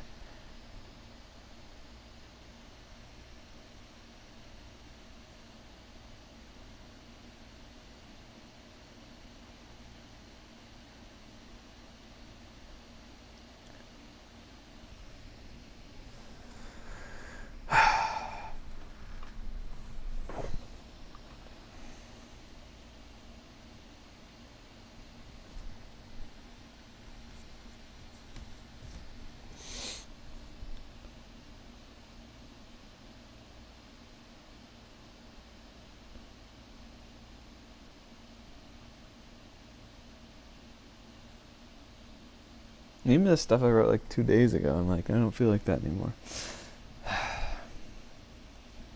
Even this morning.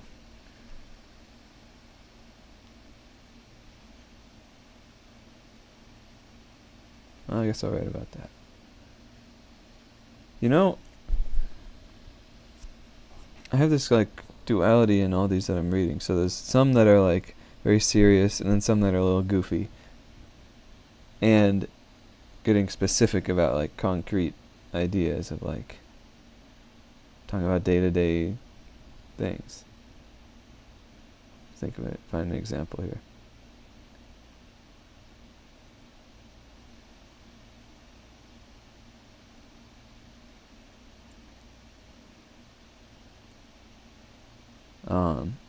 I can't find a good example. It's not cringe that I want to read out loud. Oh yeah, there's one. It's like, I have all the parts. I have all the skills to put them together. I have all the data sheets. I've done it before. What am I supposed to build right now? Like specifics. And like, just like, that must have been a thought I was having of like, the overarching thing is like I'm unmotivated even though I got all the stuff set up, all the tools, all the prerequisites, just directionless in that, like, what do I do with all of it? But I like how it's kind of expressed in a concrete way where you can just relate that to whatever, instead of just stating the these abstract concepts of some lyric, like I have all the pieces, how do I put them together, like some abstract thing. People could be like, oh, is that about a jigsaw puzzle? No, or is it like, oh, is it about emotionally putting together the pieces? No, it's literally this. So it's just like, get specific with it. So that's what I think I want to try. Because then a lot of these are like talking about something without actually talking about it. And then I just don't remember what I was thinking because I abstracted it too much.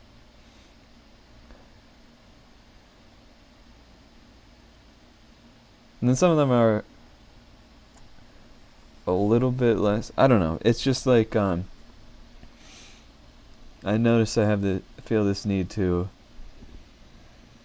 make something generalized and serious, or specific and a little bit goofy and concrete and whatnot. Like, why can't something be a little bit serious of like, I have this like intense thing I need to express, but also specific and like a little bit silly if need be. I guess that's my personality. I'm either really serious or really goofy. And it's hard to find the in-between sometimes.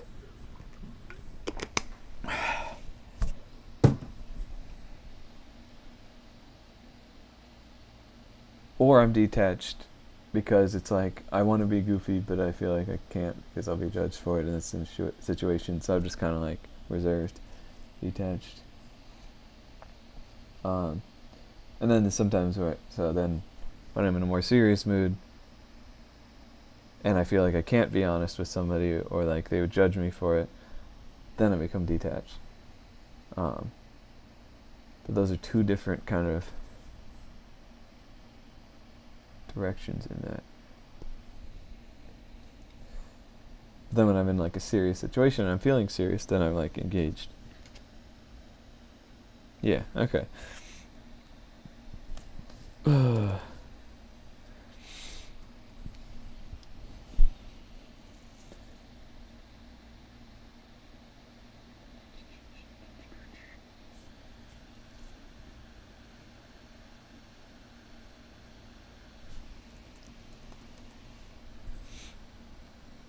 Yeah, so then here's one that's like specific. Too bored to do nothing, too stressed to start streaming. There you go. I don't feel like anymore when I don't stream, it's that I'm stressed. It's more that I'm like, is it stressed? I don't know. It's always a different reason of like some excuse of like, oh, no one wants to watch this game anyway, or like, oh, my heart's not in it today, or the whatever, or like, I don't have any ideas. So, but I recognize it's not actually the reason. I don't really know.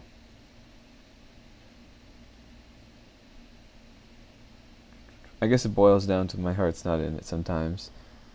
And then the problem with that is if on the days when I'm like, oh, my heart's not in it, and then I go live anyway, it's like, fine. Like, I get into it eventually. Maybe it's just I don't have the energy that day to overcome that barrier. I guess that's fine.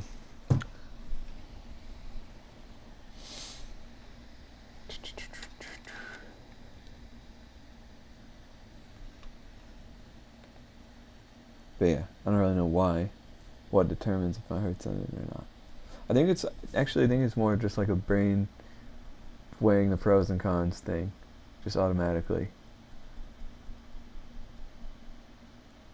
Of like, I could do something, or I could just like, not do anything and, I don't know, watch YouTube videos and just not to expend any effort or whatever. the math my brain is trying to do. And it's similar to like when I have a project I want to work on. It's like my brain's like, do you really want to work on that? Do you really want to put in effort, or start doing something and then think about, are you getting anything done? Are you getting anything done? It's like, shut up. I just want to get a little bit done, or like work on it for a little bit, even if I don't get anything done, and then stop, and that's fine. Like, what's the deal?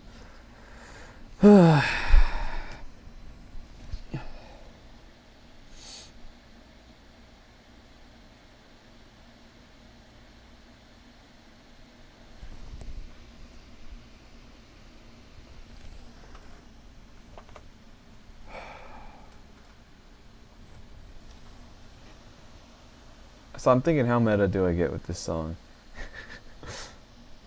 Do I make it about sort of this, everything I'm talking about, like the struggles of trying to write a song?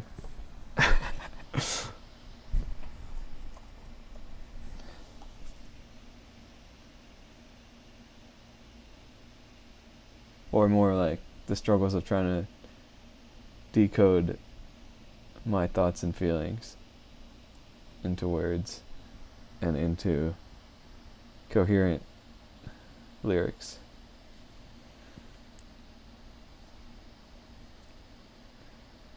Or do I pick a specific topic within that?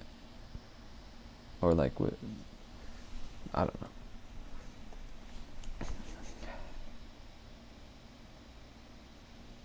Anyway, I'll be right back. I gotta use the bathroom. Think about, it's on the head. Think about what I need to do here. I don't know.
I think it's too hard to just write a song. I need to write like a whole album. And then when I have like a sort of theme for each song, it'll help me like have a place to put everything. So if I have like something I need to express, it'll just fit into one of the songs. Or I can just be like, okay, I have all these ideas that are disjoint, incomplete. I'll accept that I'm not gonna get them all into one song. Just write one song about any old thing, then write another song and another, until I feel like I got everything done. I don't know. Jeez, I'm overthinking this. I mean, that's the thing. I usually don't overthink music. Just play it. And then, record it, edit it, everything. Just having fun. But,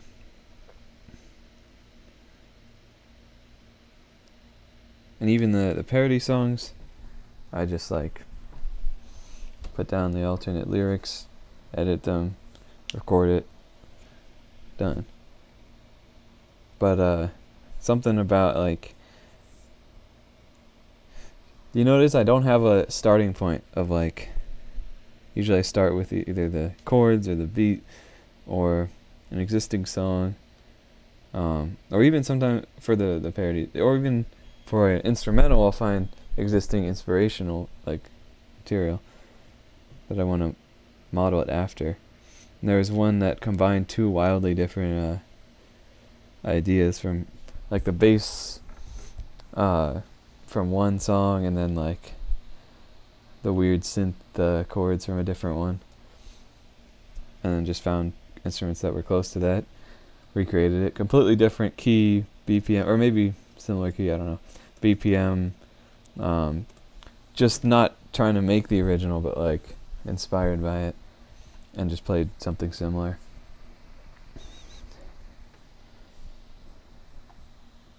Just making the same-ish sound, I guess. I'm just rambling.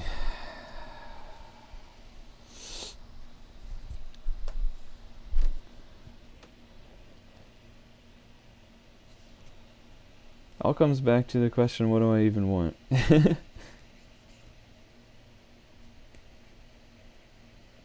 What I want is to get what's in the inside to be on the outside. That's what I want. What is implicit must become explicit. I remember writing that down, I think years ago. And when I was thinking of that, I was thinking of in multiple types of situations. For example, on stream, sometimes I'm like, what do I even talk about? But I found I was making all sorts of assumptions, of what people would already know or whatever. That's probably obvious, this is probably obvious, this and the other. It's well, at the risk of stating the obvious, it's good to just say something. Or talk about something.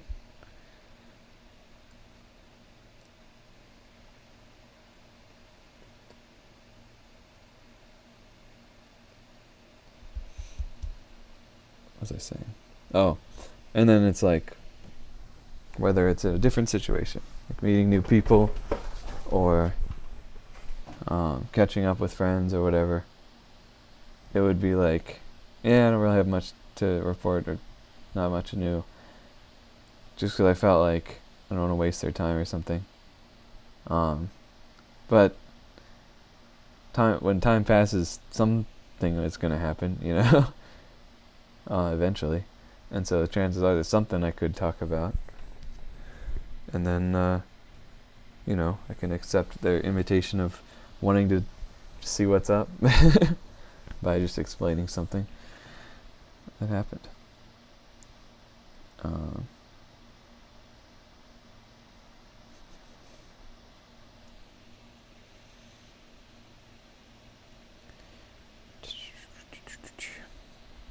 So,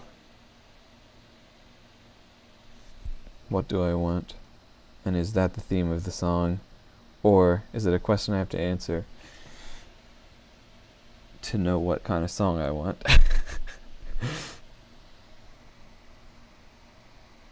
Or do I just start with the instrumental and go from there?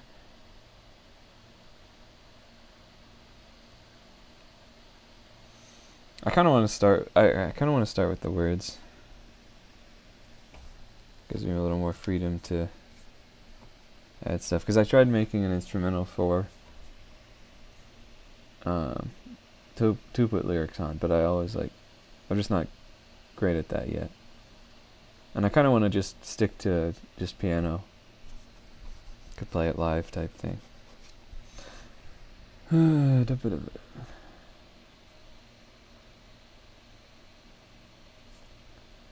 That's another thing. Another theme of these lyrics that I jotted down is like, it's a lot of questions.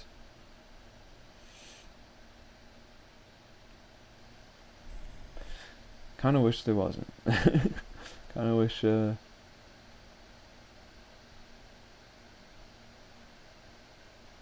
hey, that's a lyric.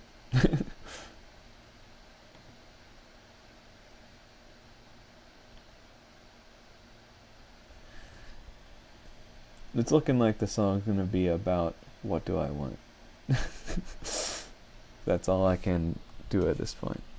That's what I have. What do I want?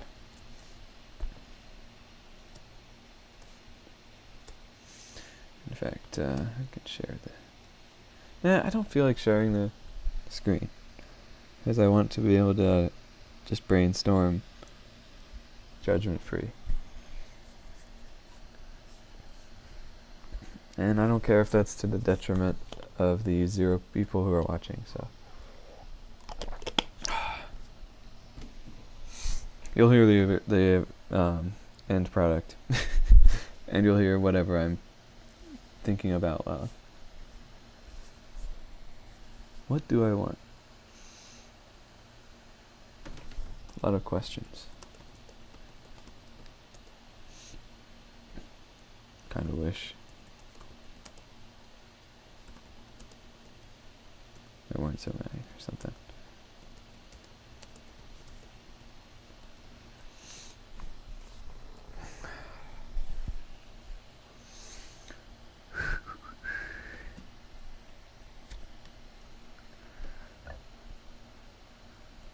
You know, I realize I'm just kind of embarrassed of asking specific questions, or like, whatever, because I got all these general questions in here.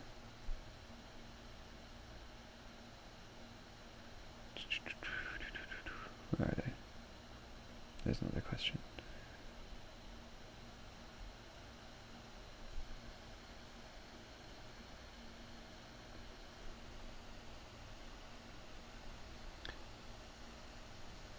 You know, what do you think of me? Why do I care?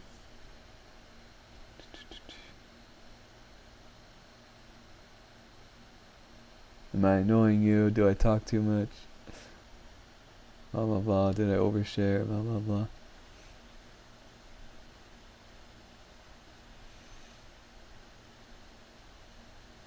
But those are not really what I'm thinking about now.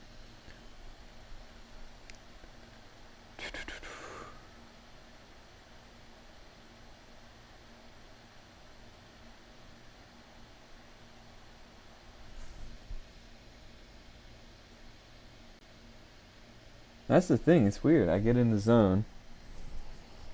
Like, I feel like I kind of am right now. And then it's not.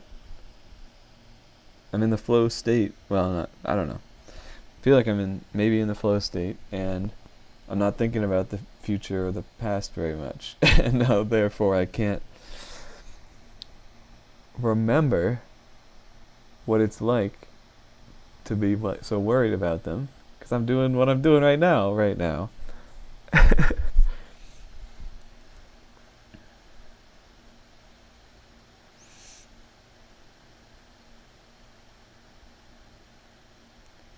That's a concept.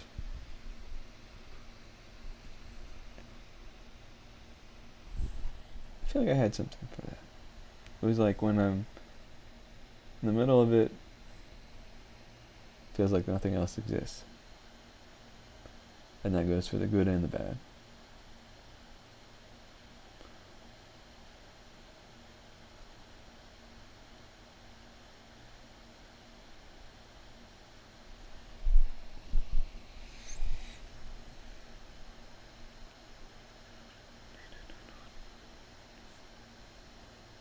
Can't find it.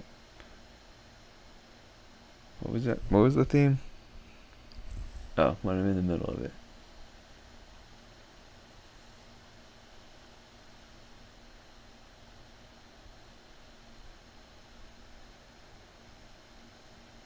What what is this? Oh, it's in quotes. So it's different color.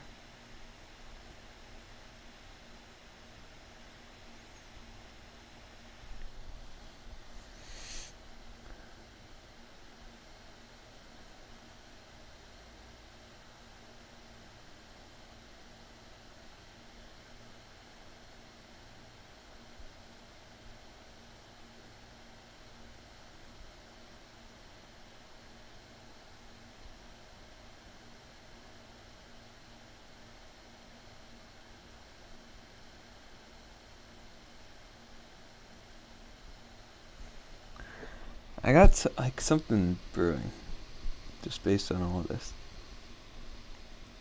And that's weird. I didn't expect this to be an intuitive process. Or like making a melody is. Where I just kind of let my fingers move around on the piano. I expected it to be more of a logical process of just like self-examination, which it kind of has been so far. And now, I'm like, I got something cooking. Oh, like I want to... Yeah. Maybe I'll just copy and paste the pieces that I'm seeing that I want to combine.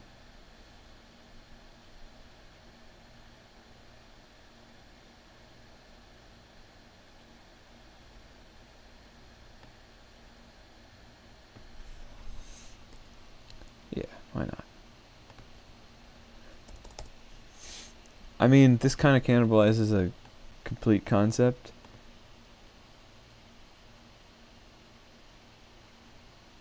But not that part. That part's actually different. Kinda. I don't know. And see, I'm like being so precious with it. Let me just ignore that thought that it's like... See, that's thinking about the future right there. Of like, oh, it might cannibalize this other idea. No, it won't. If I had the same lyric in 2 songs, sue me. I wrote both of those songs. I don't know. So it's gonna be like something about the passage of time. Been thinking about that a lot. And I don't know, I kind of lost it.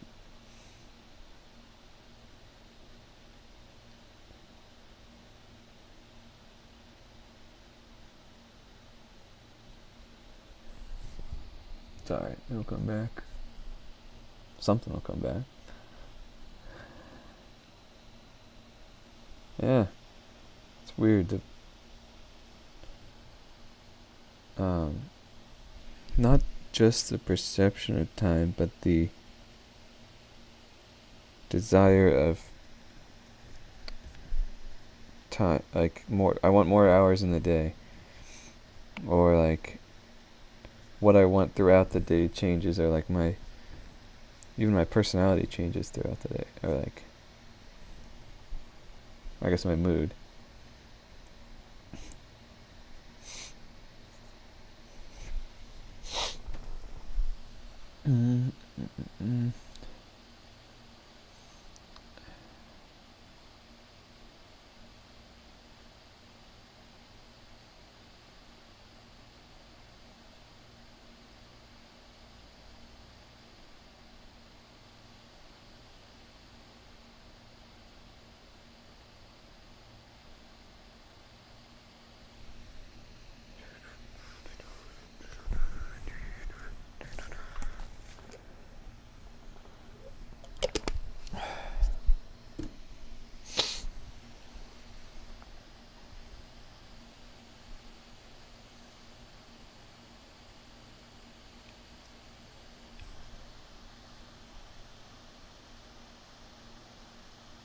Forget if I said it earlier, but I'm like, yeah, I did say it.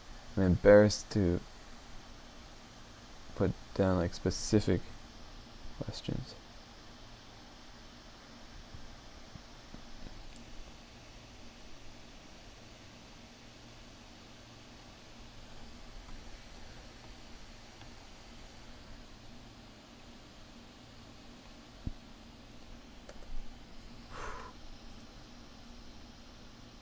See, that's the thing about time as well, is that sometimes it feels like it's whatever. I have all the time I need. Like, if I don't get something done today, I'll do it another day. If I have to pause something, it'll resume at some future time. And then other times it's like, man, there's really not a lot of time. Not just for me, but like for family who's like getting older. Like for the time that I am where I am. Like, I don't know where I'll be in several years. Like, the people that are around me right now is like opportunities. Or rather, don't want to take it for granted. And it's weird to think that like the people I know so well could just become like someone I talk to every like few years just because I move away, you know. I mean, it's happened already. So, it's super basic stuff, but that's what it is. Nothing wrong with that. And I guess that was all the stuff that isn't about myself, but then there is some that is about myself as the passage of time.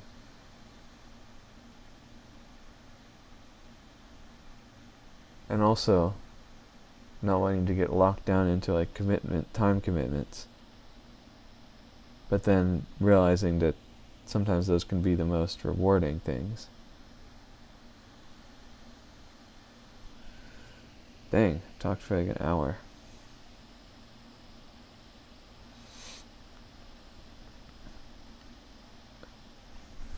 And then, that's the other thing, is like, I didn't think I had like derealization or whatever, or depersonalization, one of the two, I forget, because I'm like aware of my surroundings, myself, whatever, but until I started thinking about time, and I'm like, okay, my idea of time is super weird, and in some ways it's like, oh, actually that is kind of like, I don't remember which one's which. Derealization, maybe. For like the reality of time. That would probably make sense. Because like right now, my experience of the time that's passing is just like so different than, let's say, when I'm at work, or when I'm like unmotivated, just like, I don't want to do anything, just want to like waste my time, watch YouTube, whatever. What is different about it? Oh, it's also, yeah, I said to someone earlier, like, really recently, what did I say? About like, the environment that I'm in just influences my behavior so much, and I can see that. It's hard to get work done at home, and, but when I'm at work, it's no problem. It's like, even if no one else is there, it's just easy. But, and then it's like, now I'm thinking about it, when I go live, it's just very different environment. I guess, some of my recent streams have been like, trying to remove that difference because it was a barrier, and just be like, I'm gonna do a little bit of a like low-key, low-effort stream. Which now I'm like, I don't really want to do that anymore. If I'm gonna be online, I want to be yapping about something. I don't know. I want to have some sort of idea. And that doesn't have to be work or like effort, like high effort. It can just be some thing. Something that if someone stops by, it'll be fun for them too. And it's weird, like,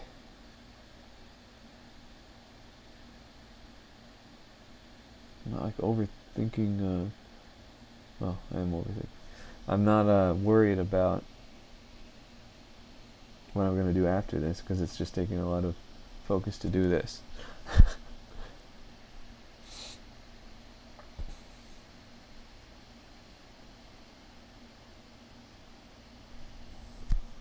And that's the other thing is like, when I'm in certain situations, it's like weird to think that, or like when you're in a conversation or something, time flows differently than when you're just alone, or it flows slower, I guess.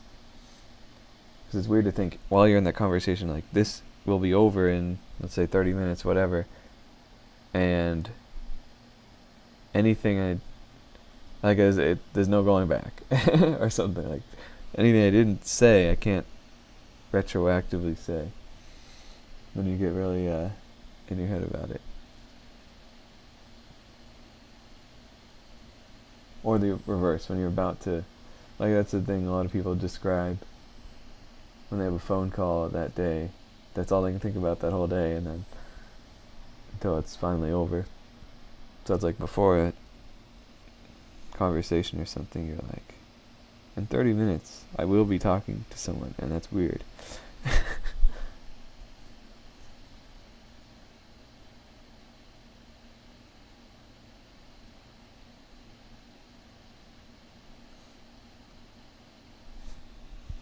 What else is weird is like, I've always thought, oh, it would be pretty cool to be like someone who like lives in their own world or whatever. The literary term is like a cloud cuckoo lander or whatever. Like these book characters or movie characters that you see being like, got their own weird logic or their own set of rules they follow that are internally consistent but to a normal person seems insane. But then they're like just like not bothered by the same worries of the world, like the normal world or whatever. But they do have like their own things they're got going on that they're worried about. And then I realized that like that's kind of a lot of people. Like I'm kind of like that a little bit already. Like I don't need to be like, oh, that'd be so cool if it was like that. I'd be like, oh shoot, it's kind of like that. But you gotta kind of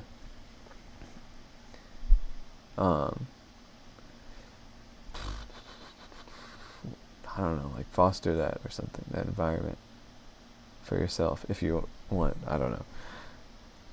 That's the other thing is like, what is it even like for that for instance, is that good or bad to do that? I don't know. I guess it's more like not as extreme as like in stories where you have like that's the character's like gimmick or thing or whatever. It's more subtle in real life, so it's more just like that's my like personality and the way I think about things, and I want to foster that and not let that be like crushed by the world or whatever, and that's good.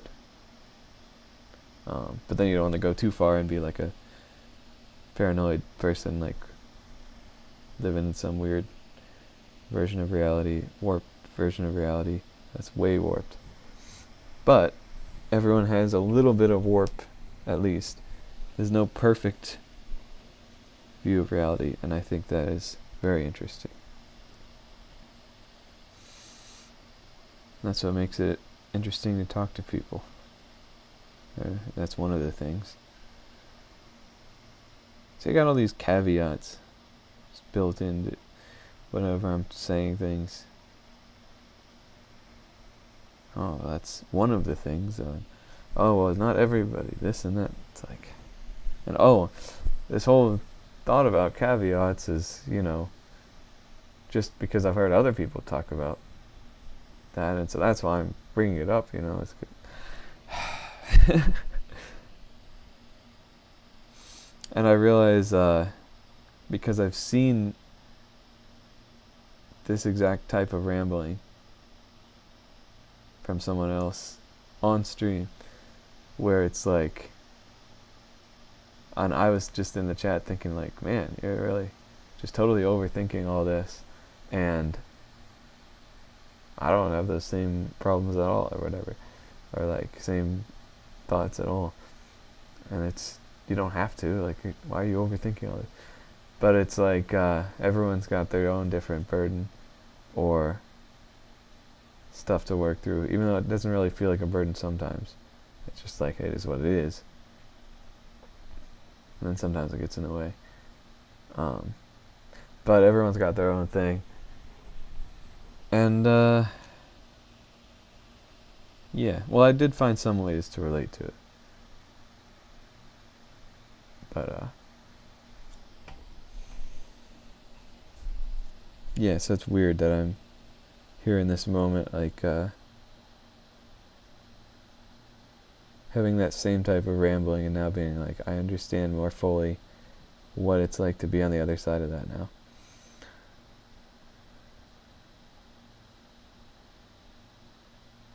See, here I go talking in general terms a lot of the time.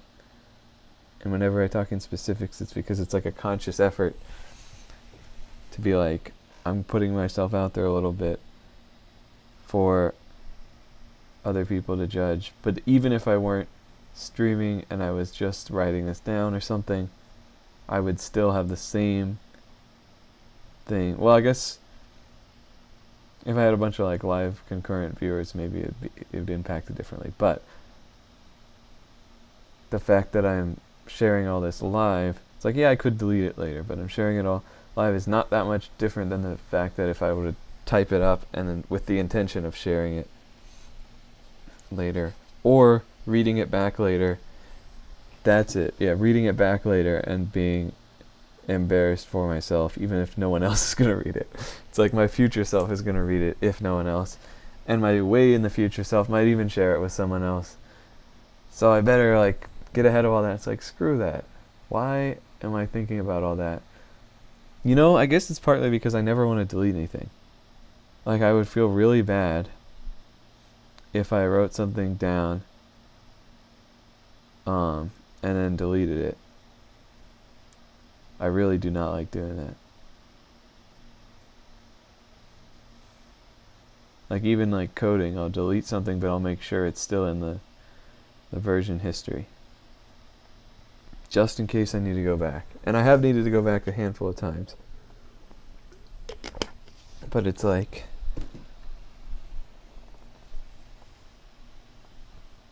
you know, that's interesting. I have like a strong bias against delete your art, which is a phrase from Drawfee, but it's more generally a kind of just thing to embody whenever you're like, I'm getting too precious with it. I'm like attached to the result instead of the process, or like the current iteration that's not even the finished result instead of the process. Just delete it, recreate it instead, or create something different. But that's, I just haven't accepted that's like fine. I'm like, no, don't delete it, put it in the trash or something, keep it there forever. But don't delete it. Then I realized, like, hey, everything gets deleted at some point. Like heat death of the universe. But that's a long time. I don't know if that even. But way before then, you know, stuff gets destroyed and lost. Like, and even so, even if it's perfectly preserved, maybe no one's gonna look at it. Like, I don't know. I kind of was thinking that I might want to preserve all my like files and stuff just indefinitely, like after I die and something and stuff. Like, I don't know. Like, I don't know why I want to do that. I have to think about that.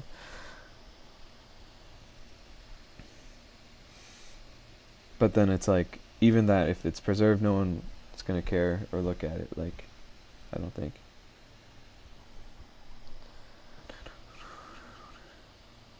But then I overthink and I'm like, should I put this video in there? Because then I talked about it. If someone did look at it and they saw this video, it'd be like, whoa, that's crazy. Um, yeah. And some things I'm just like, it's okay to be not ready to talk about some things. Or not ready to get specific with it. Everything in my own time. Unfortunately and fortunately. Not everyone has that privilege.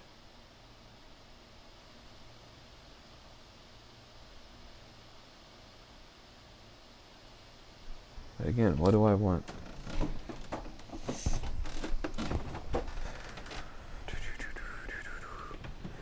And that's why I find it easier to just write songs about other things, other people. Such a concrete thing. Or at least what I'm seeing of it. Is like, this is the image that someone presents into the world, or some thing, or some concept. It's just like a known quantity. Then with myself, it's like just like changing all the time, like not quite sure what's happening. But at the same time, if I would, like someone else writing a song about me, it's like it wouldn't be about me, it would be about their perception of me. And I guess other people probably, if I were to really get to know them, it's like, okay, it's probably similar for them. It's not like they're this constant static entity that I perceive.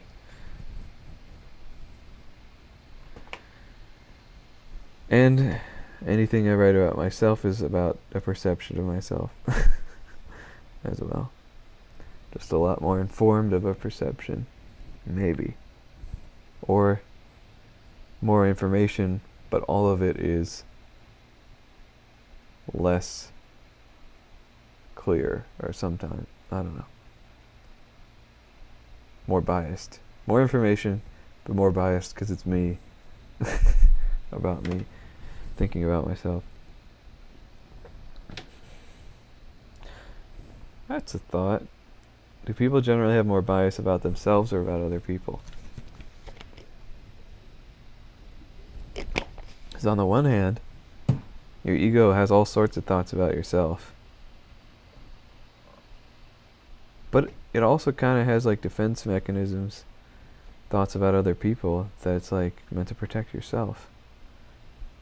Like stereotypes and stuff, that's like really inaccurate bias. I would say stereotypes and stuff are more biased than your average thoughts about yourself. But if you aren't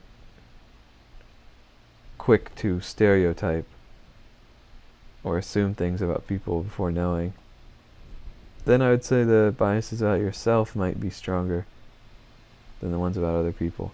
Although, just because you don't stereotype doesn't mean you, or like don't believe the stereotypes doesn't mean your brain isn't trying to still sort information and tell you things it thinks are true or false or whatever, and still do the stereotyping. It's just like you put a lower confidence on it.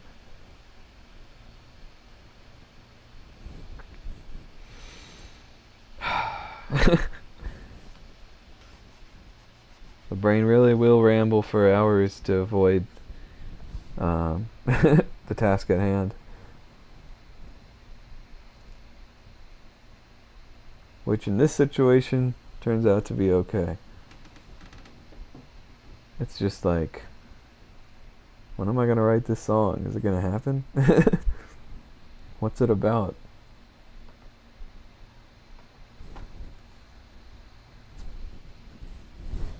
Crazy. Who's it for? Well, I know that one. It's for me.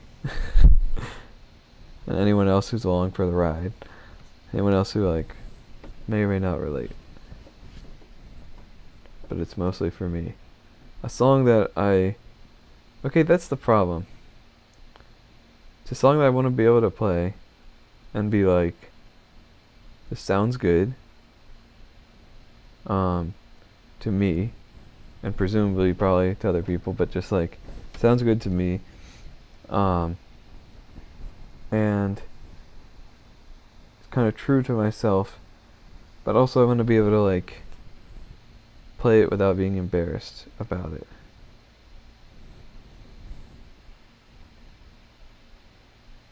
So that's kind of the writer's block, is I'm just embarrassed and I want to write a song that's true to myself without being embarrassed, but I can't because I got to get through the embarrassment first. Just not even related to the song.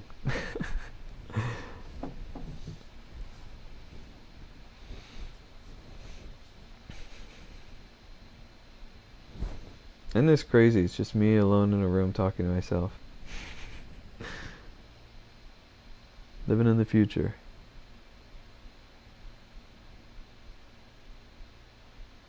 I feel like I've never done this to this extent.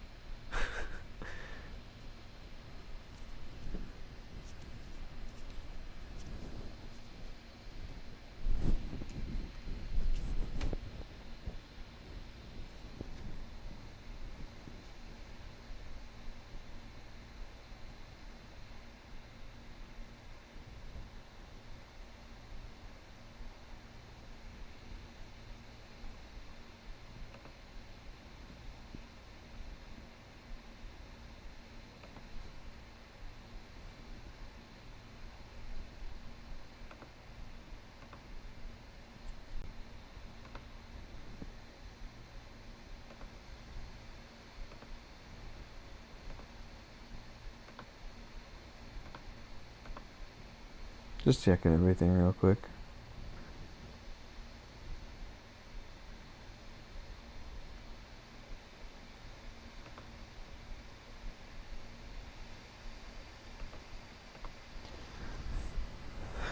There was that study or whatever about art students who were like, you gotta make 100 projects, and then another group is like, you only get to make 5 projects, they better all be good. By the end, the people making 100 projects were better at it than the one who just made a few. And I feel like that's the situation I'm in, where I'm like, I'm gonna hit a home run on pitch 1.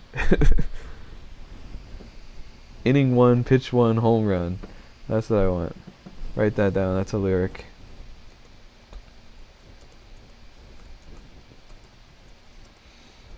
See, we're getting somewhere. But I'm kind of like, I don't want to write all the crappy ones, the bad ones, before I get to the good ones. But I don't get to choose that.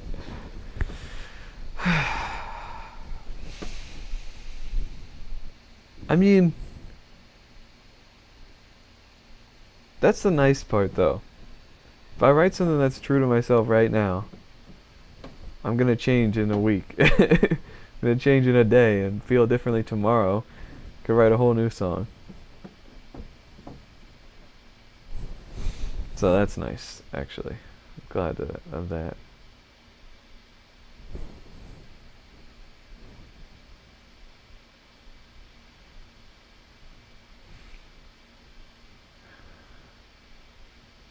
I guess it's a matter of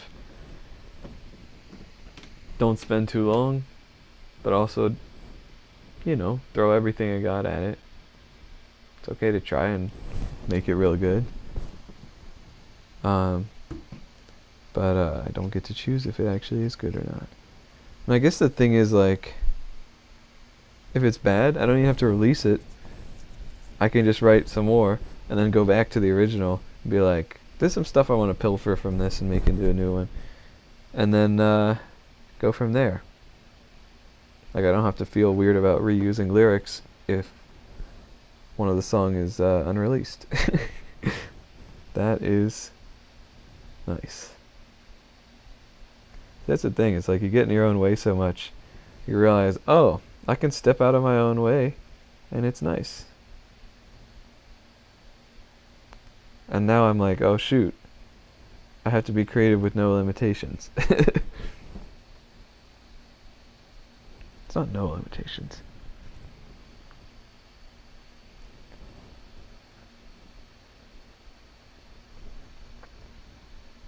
Alright, I'll be right back.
Alright, what did I miss?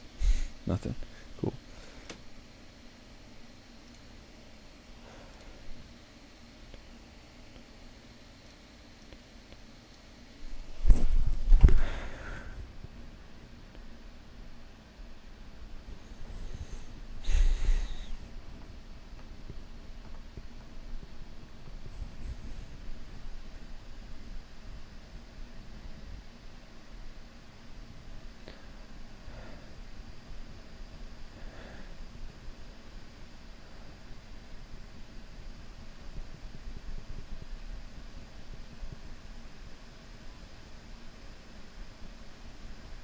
What's interesting is like when you hear a song,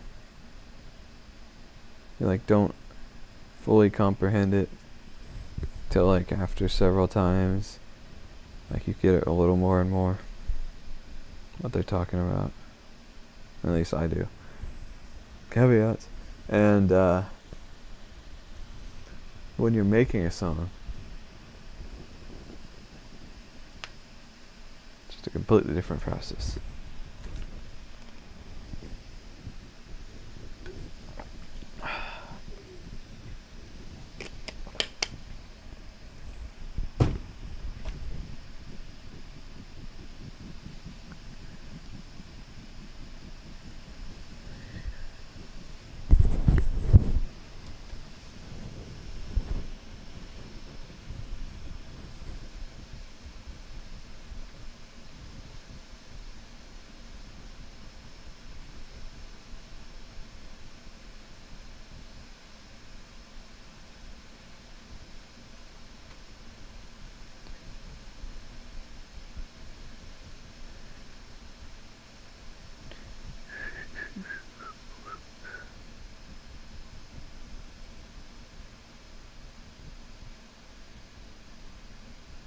You know what's interesting? The question of like, what do I want? Only really came up recently. Because before that, there were so many barriers to get to that. Like, I don't know, just like, how do I,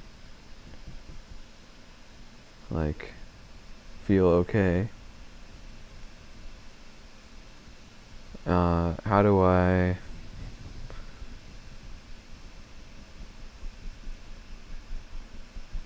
don't know, establish like boundaries? I guess I'm moving up the pyramid of hierarchy of needs or whatever.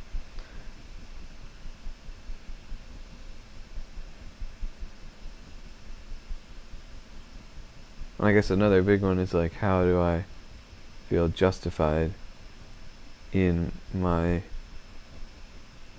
sort of like what I'm getting done, or my worth in that? And the answer is, that's not the way to do it, bro. The answer is like, you don't need your output. Your output is not the source of being justified. There's, I don't know really what it is, but, well, even from like a, I don't want to say cynical perspective, but like a,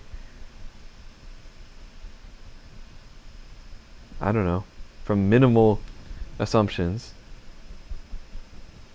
what does feeling bad about not getting enough done do? Makes you less productive. Therefore, it's not helpful feeling to have. Or like, yeah. But that isn't really the worry. It's more like, yeah, helpful or not, is it like right? Whatever. But it's like, it doesn't help me. It doesn't help the person who wants something out of me or whatever, like. And so it's okay to just not feel bad. Now, how to do that is a harder question. Don't really know how I do it when I do it, because I don't do it all the time. But the question of what do I want only really came up recently, once all those other questions kind of got answered in a way of like, I'm no longer stressed about them even if I don't have an answer. Or like I found a resolution to the root of worry behind the question, even though I couldn't answer the question. Or found a band-aid solution for some of it. Of like, I don't know, get out of the house more, talk to people, get like brain activation, and don't feel bad enjoying that kind of thing, or anything really, and just go with that. But then it's like, I'm chilling, but I feel like there's more. And maybe it's not about what I want, but it's about what is my purpose. And some of it is about what I want, because I recognize that it's like, when I go and look for just things for me, it's kind of like this hybrid of what I actually want and what I feel is acceptable or whatever. And so, even if my actual goal is like my purpose, or like what I don't know, supposed to do, like my, then you still need self-care in there, and for that you still need to know what you want.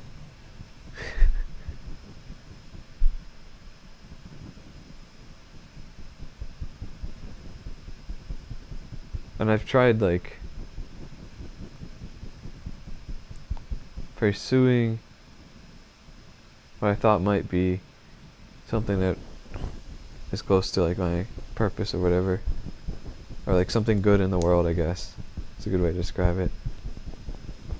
Without first kind of sorting my own stuff out. And it just burned out. So this is another like slow like chain of logic, me trying to justify like why I can even I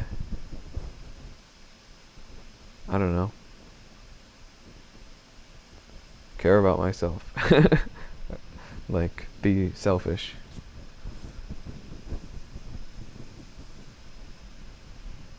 It's like, why do I need that chain of logic? Why can't I just start with that?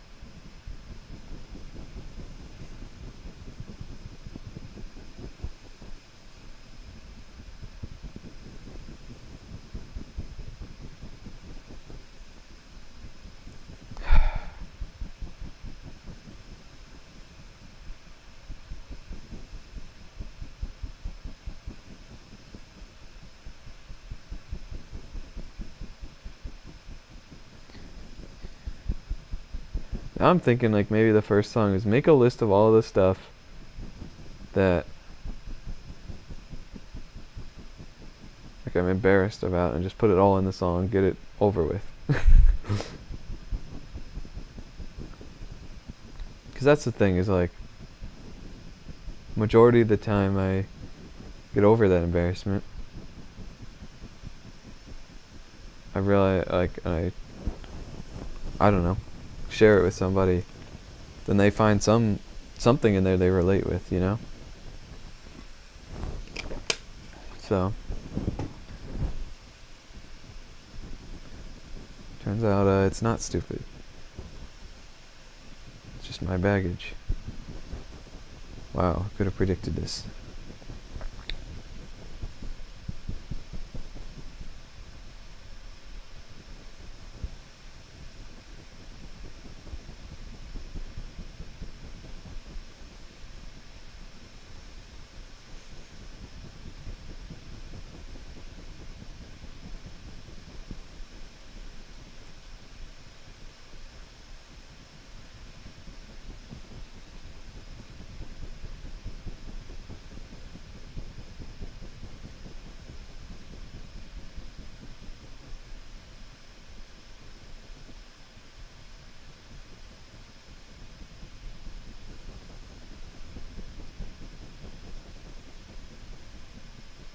Maybe I'll do more of like a day in the life type thing. Maybe a week, I don't know. Could be actually really interesting. as much as my brain is being like, then I have to be like, put all this stuff in there that's like, I don't know.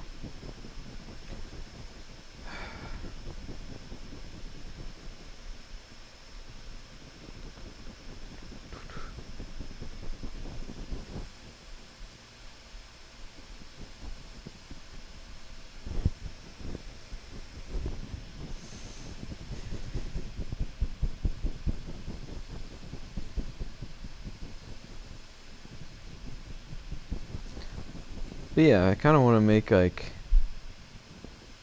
something like nostalgic or like that captures the moment even, and I can look back later and be like, yeah, that's a nice song. It's like it's kind of just what was going on at the moment, because I'm so focused these days on like, I don't know, getting better. Like someday I'm gonna figure it out. And it's not true. But it's annoying because in some ways I have figured some stuff out, and yet it gives me false hope that I'll figure everything out. Write that down.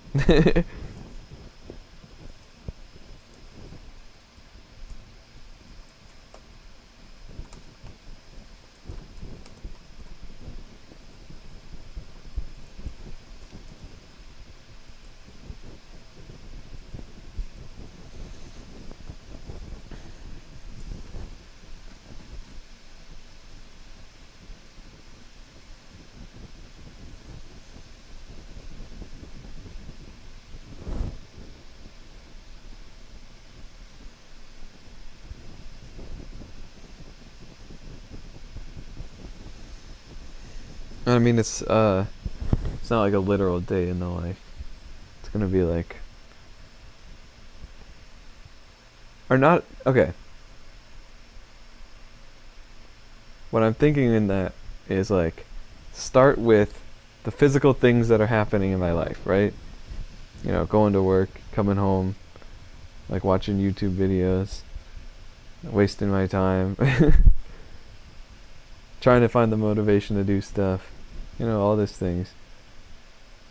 Then like this, going live, then like my headspace changes and I can't process things the same way, or like my headspace changes. I was having difficulty writing the song either way though, and I think it's just like I'm taking a different approach than I would if I were just like sitting there, I don't know, with no thought to like what if someone's watching or anything like that, but with still the thought of like what if I read this back later. So that's, yeah, I already said that. But anyway, the physical things that are happening, then look into the ramifications, or like how I'm feeling about them, and then like the implications of that, and be like, yeah, some stuff it's like, this is physically what happened, what I'm doing, this and that, and I'm like chilling, but at the same time I still have some level of embarrassment about it.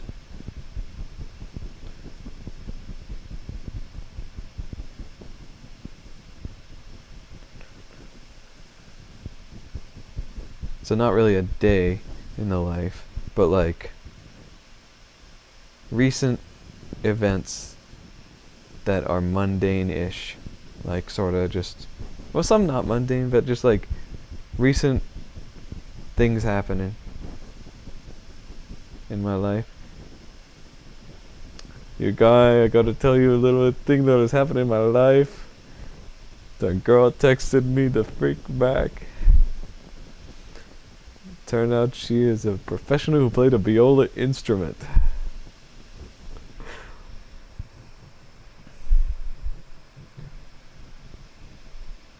That's the other thing, is like, this doesn't have to be a song, but I think I want it to be, so it's just a thought.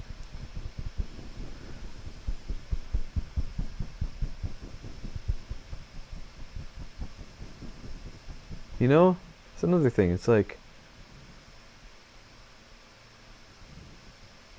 I have trouble focusing on multiple things in my life. Like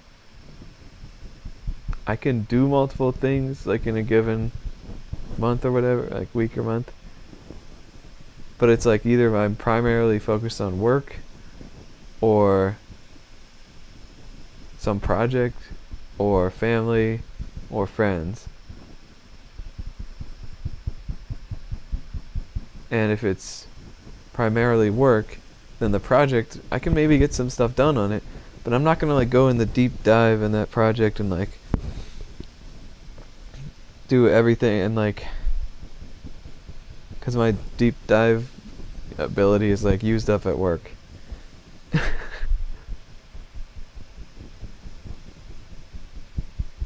Why is that? You know, it's not actually a, I could be wrong. It doesn't feel like a cognitive ability, because it's like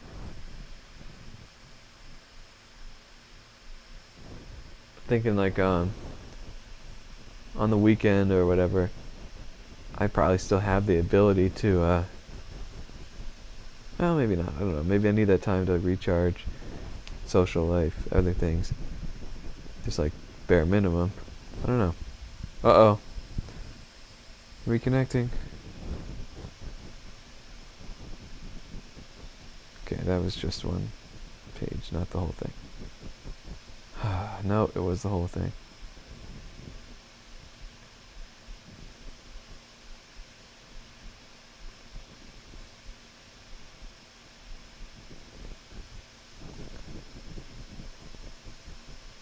Why, Comcast?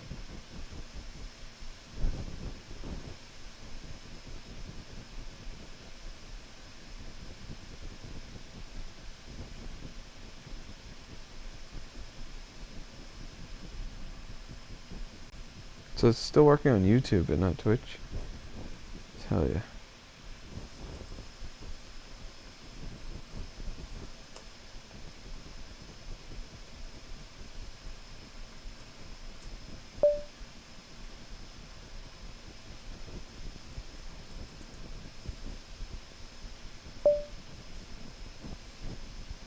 Okay, Docker logs since 10 minutes.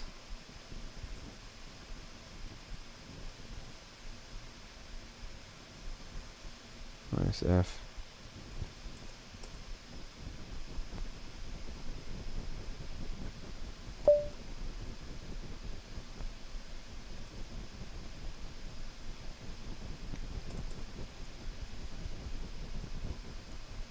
Maybe just all of them. Failed.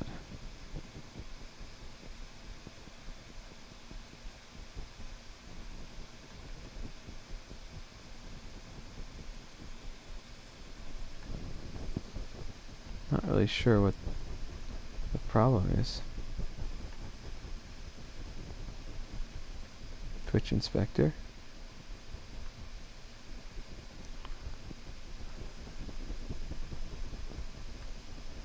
That's the other thing. It's like so many tech issues with streaming. Okay.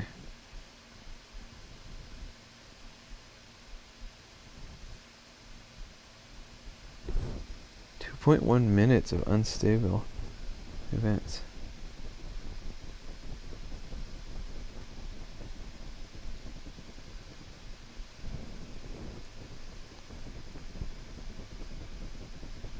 Okay.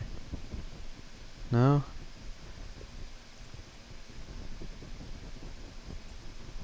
Let me switch over here. Something with lower bit rate. Much lower. Maybe that'll help.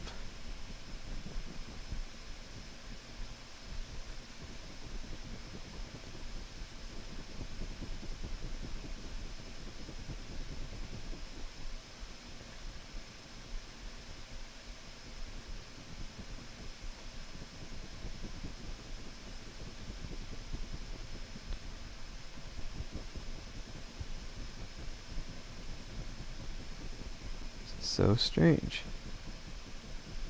Alright, I'm gonna try and stop and start.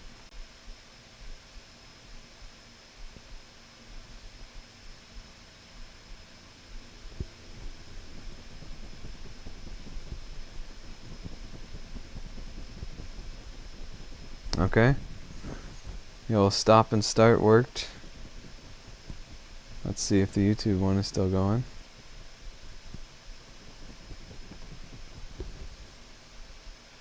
Alright, test. It is, so okay. That's super weird. Guess it couldn't handle that kind of bit rate over this Comcast connection.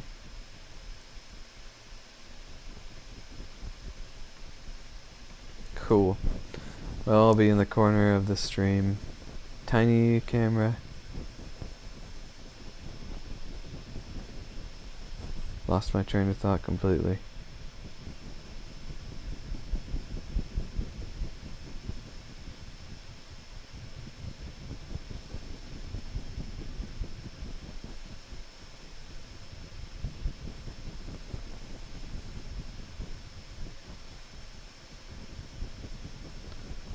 You know what? It's interesting. I have a weird thing with like firsts, like starting things. Like I've never drank, and at some point I was like, maybe I'll try alcohol when I turn, I don't know, 21. And then I was like, no, I don't want to. Maybe 25. No. And then it's like, just never started. There's lots of things I haven't started. And I get like weird about like starting conversation or like meeting new people that I have never talked to. If I've talked to someone once, it's easy. Like go up to them and be like, hey, I remember you from blah blah blah, you know. Or I don't even say that, but just like that's the thought. That's easy. Even if I don't remember their name, it's still way easier than if I've never talked to them. I guess maybe that's a lot of people, but I just have a thing with like firsts. And so then it's like all the embarrassing or things I'm like embarrassed to start talking about is like feels that same way, even if I've talked about it before.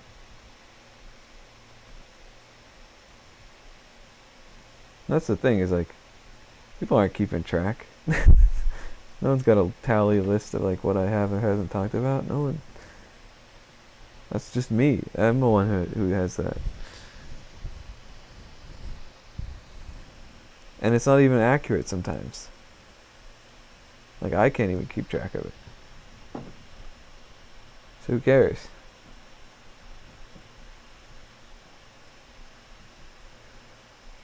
It's easy to say like screw the shame of this or that, but then it's hard to actually act on that. Shame has a way of like insisting upon itself. It's like what are those Alzheimer's proteins? They aren't alive. They aren't even really a virus, but if they get into your brain, they'll replicate themselves and cause issues. So it's like, or it's just like the idea of a meme, not the internet memes, but just the original definition. An idea that kind of fights for itself and tries to win out and self-propagate. Shame is definitely like that. Where it's like, I'm ashamed because I drink to forget that I'm ashamed, or whatever, you know, the whole cycle. But it's more like I'm ashamed of this thing, and then why, I don't know, whatever. I don't know what the cycle is. It seems to self-reinforce. It's easier just to not approach, to not tackle it,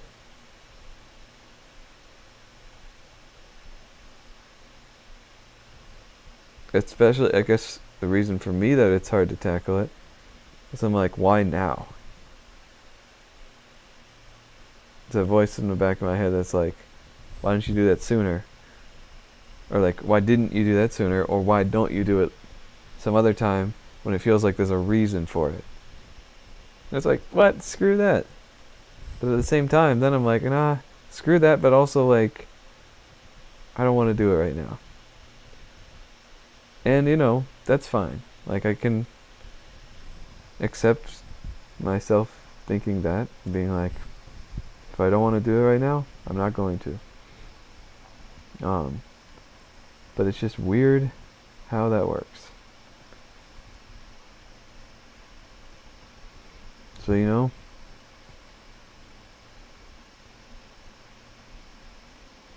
at some point, I'll process that. And then I won't have such generalized, head in the clouds, stuff I'm saying.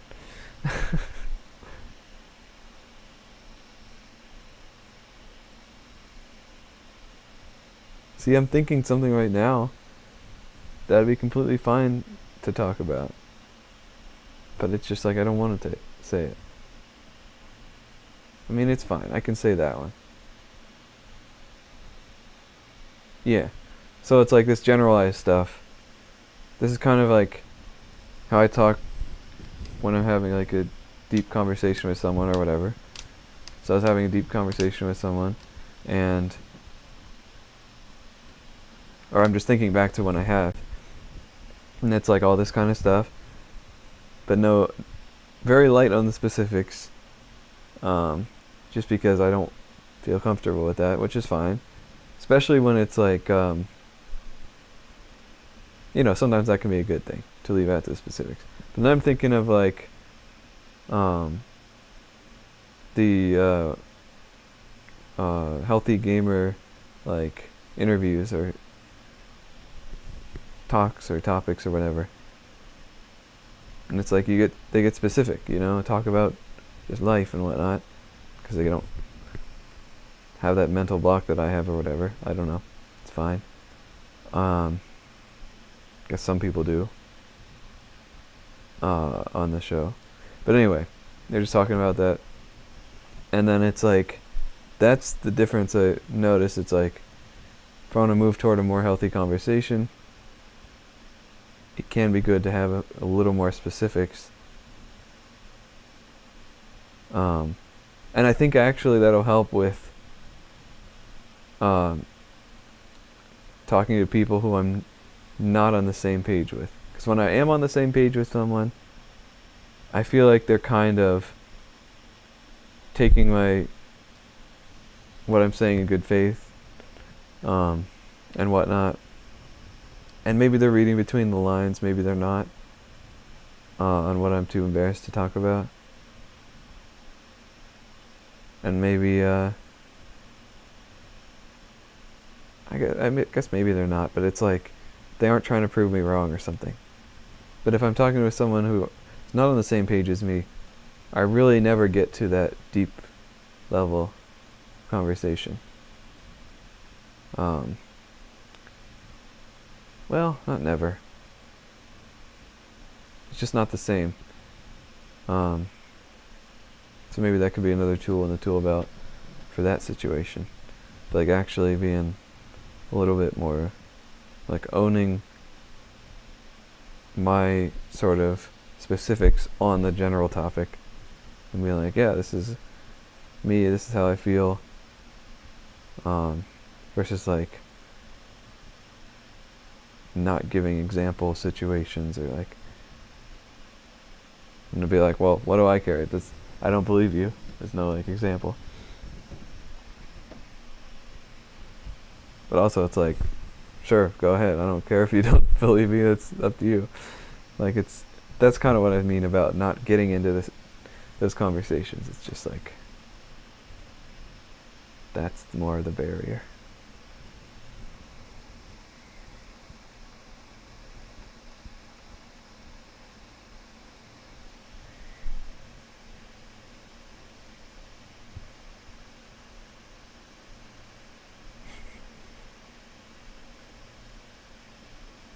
I like how the title of the stream is totally not the topic of the stream. It isn't a lie, though. If someone came into the chat, I would write them a song. 'Cause that's much easier than writing myself a song. For a lot of reasons. But it just hasn't happened yet. And so it's funny that I spent all that time like fixing the chat and then brainstorming. But I guess like it's easier to write a song about someone else because I don't know them as well, and so I feel like it's not supposed to be this masterpiece thing that's what perfectly encapsulates whatever.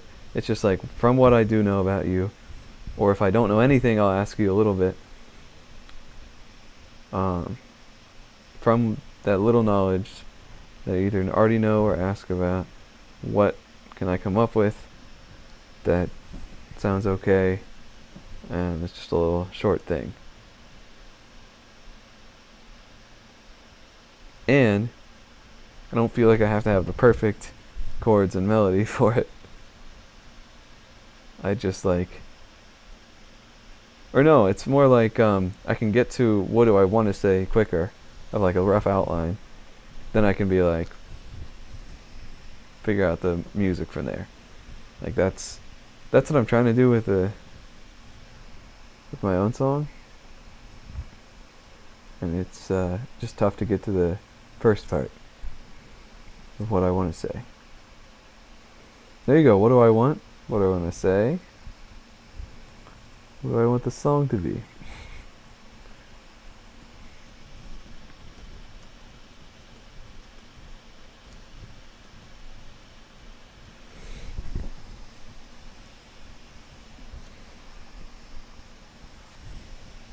Lost my train of thought.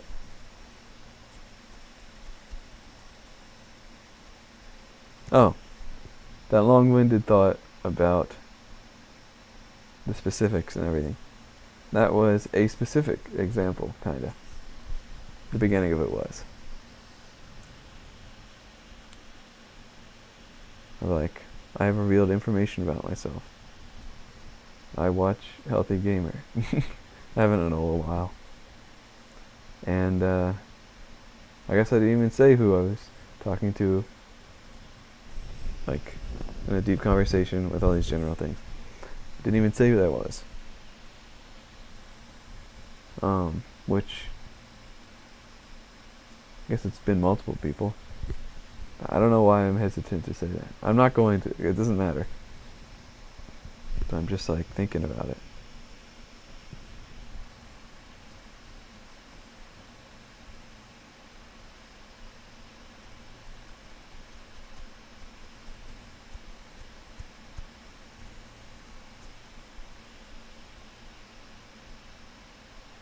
That's one I didn't even realize I was emitting.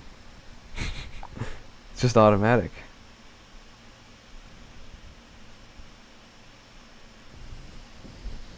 What? Why? Why am I doing it? See, that's the thing. I think that's another question that I can tackle is why am I doing this?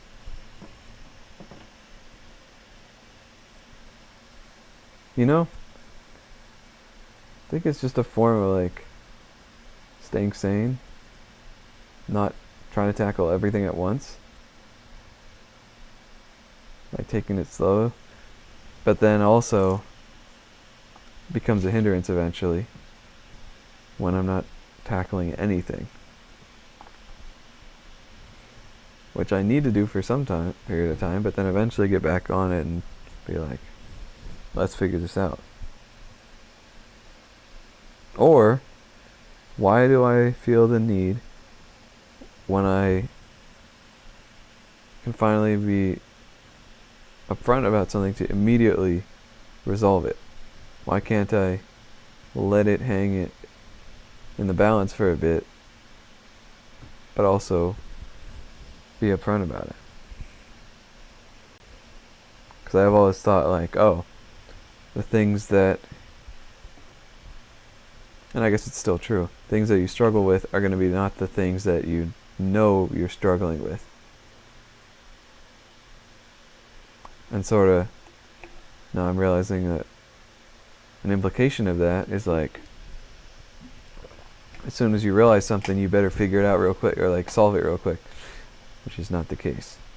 Because it's not an entirely true statement. It's just like a rule of thumb of like, well, if you were aware of it, you would probably not be stuck on it, kind of thing. But sometimes you're well aware of something and then you're stuck on it. But I guess then the reason is because of something else that you're not aware of, probably. Like in the steady state, as you like settle into it. There can be turbulent times where none of that is true, because like you've just realized or whatever. So there we go. Now I've like figured that out. Like that heuristic was not correct. This is super weird because I don't usually think this deeply all the time about something without actually talking to someone. I'm just talking out loud. Like I'm an external processor, and it's super weird to me to do that without another person. Unless anyone's in the chat. No, there's nobody. Super weird to just be talking out loud by myself.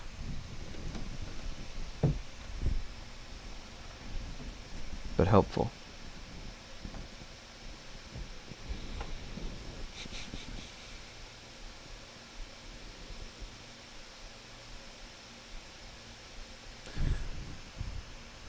I was just thinking, like, do I even want to write a song? And I was like, why do I want to write a song? See, I'm getting, the more I think about it, the further away from actually doing the damn thing am I getting. Oh, man. Because I'm like, well, the reason is, like, because it's been long overdue, I feel like, you know? But even that has some subtlety to it. Some sinister quality of, like, some self-judgment of, like, why haven't you done it by now? And also, like, there's all sorts of stuff that it's like, I have some unreleased instrumental music, some electronic music. Gotta release that. And it's like, I could be putting out way more music. Like, I don't know. Could is the right word, but like, I'm putting out very few tracks. Like a handful per year. I guess it's not that bad, but it's like, if I could just get these most recent few out of the way, I would be working on new ones.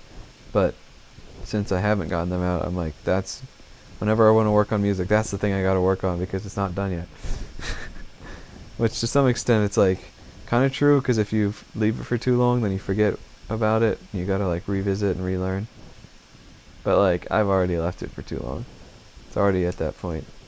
So I could just start something new if I wanted, and then come back to that and release it. But it's like, rather just get out of the way. I don't know. But that's kind of interesting, is like, that all comes from this place of wanting to control how much I put out there. Being like, I want to make sure it's enough. The scarcity mindset. And then, ironically, that causes less output. Because I have to worry over every little, like, thing, rather than just being like, who cares if I put out 0 songs this year, you know? Like, that would be completely fine. No one really cares. But for some reason I care. It's another thing, it's like, I'm trying to figure out the difference between like caring too much and then like caring too little, to the point where you don't even want it. Because that's something a lot of people say, is like, you have to want it, or like, it's the people who actually want it that are like putting in the work and going for it. But I just don't feel like I operate that way. I feel like the more I want it, the less I go for it. and the more I just enjoy the process is where I guess it's like not competitive. It's not like a sport or an e-sport or whatever, where if you enjoy the process or enjoy the game, you might not be the like invested in trying to actually win. But no, cause like a lot of like chess grandmasters, I think,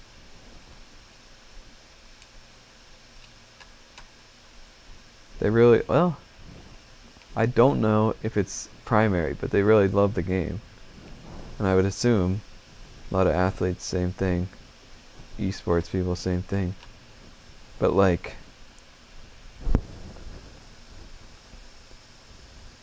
what makes them successful? Is it the love of the game or wanting to win?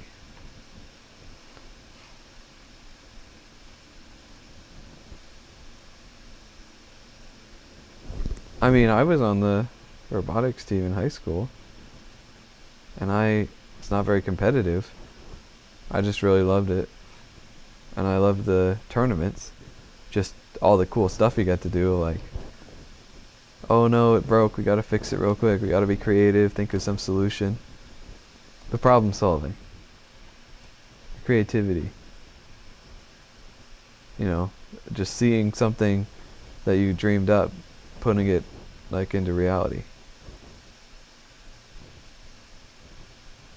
Not necessarily winning. But then we did win a bit.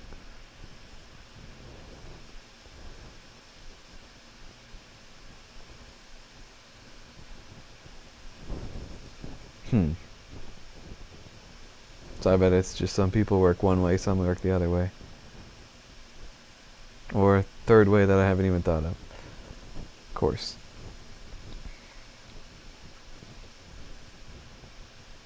You know, maybe it's like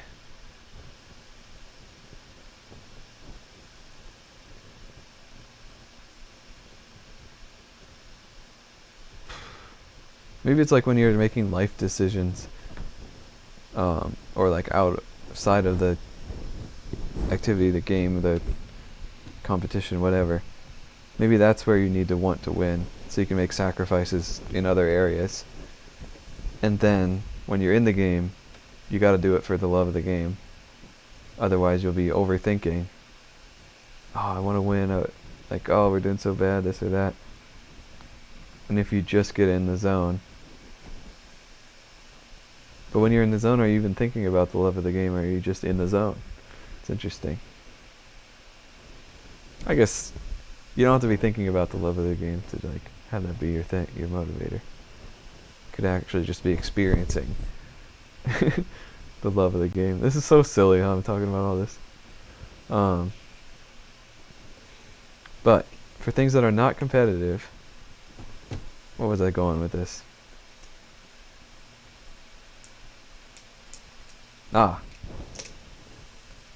Why do I want to write a song? Why do I feel like I have some random like quota of like I need to make a few songs per year at least, in a scarcity mindset? I have no idea where I'm going with this.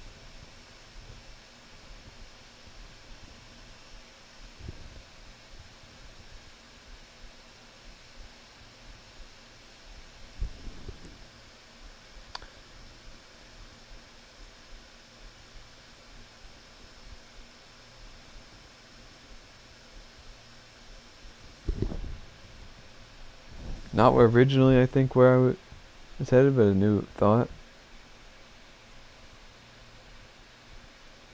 It's being willing to make the sacrifices that, or not necessarily sacrifices, but to prioritize the thing that makes you prioritize the thing, or like do the thing. You have to prioritize the thing over other things, and sometimes that's a sacrifice in order to do the thing. So like making the music, if I prioritize that over just wasting my time short term like entertainment, then that's all there is to it. Or even prioritize it a little bit sometimes over, or at least equal with, like other activities that, I don't know, like might also not be all bad.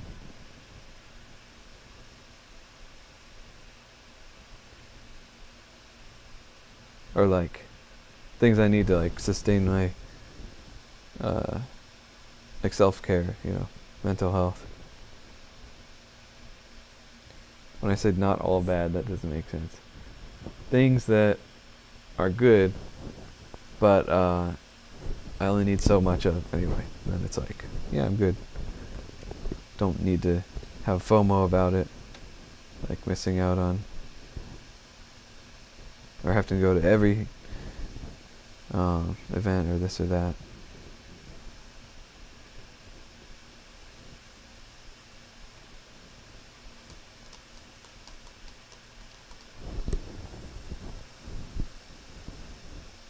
So yeah, priorities, and then enjoying the process, then you're good to go.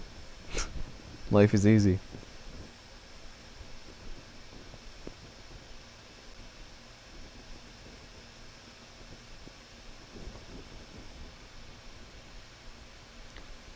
And that's the strange thing, is like, I think a lot of songs resonate not because they describe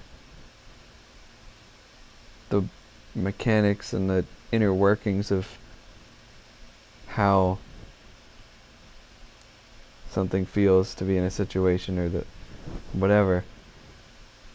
Not because they fully, explain it to death, but just because they have that vibe of that situation, or of that, I don't know, mental, that headspace.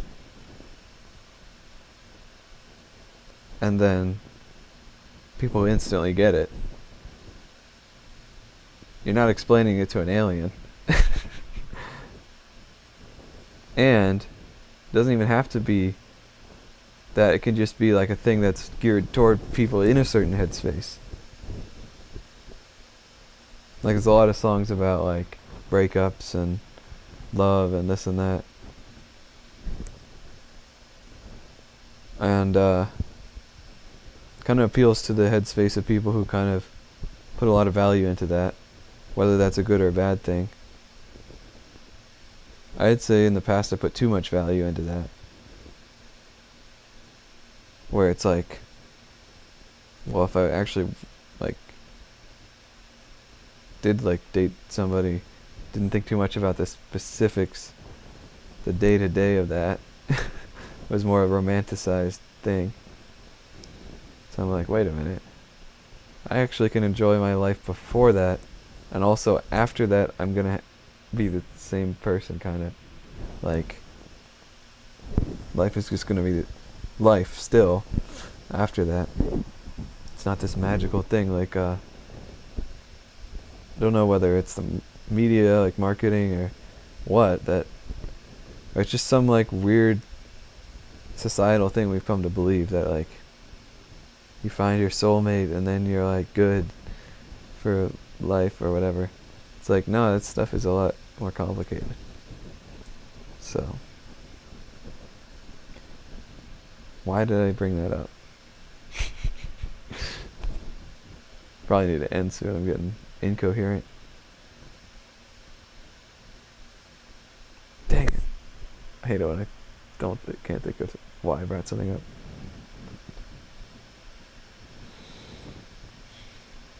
End goals. That was an example though of something. Hey, let me go back in the pod. So you can't tell me I can't.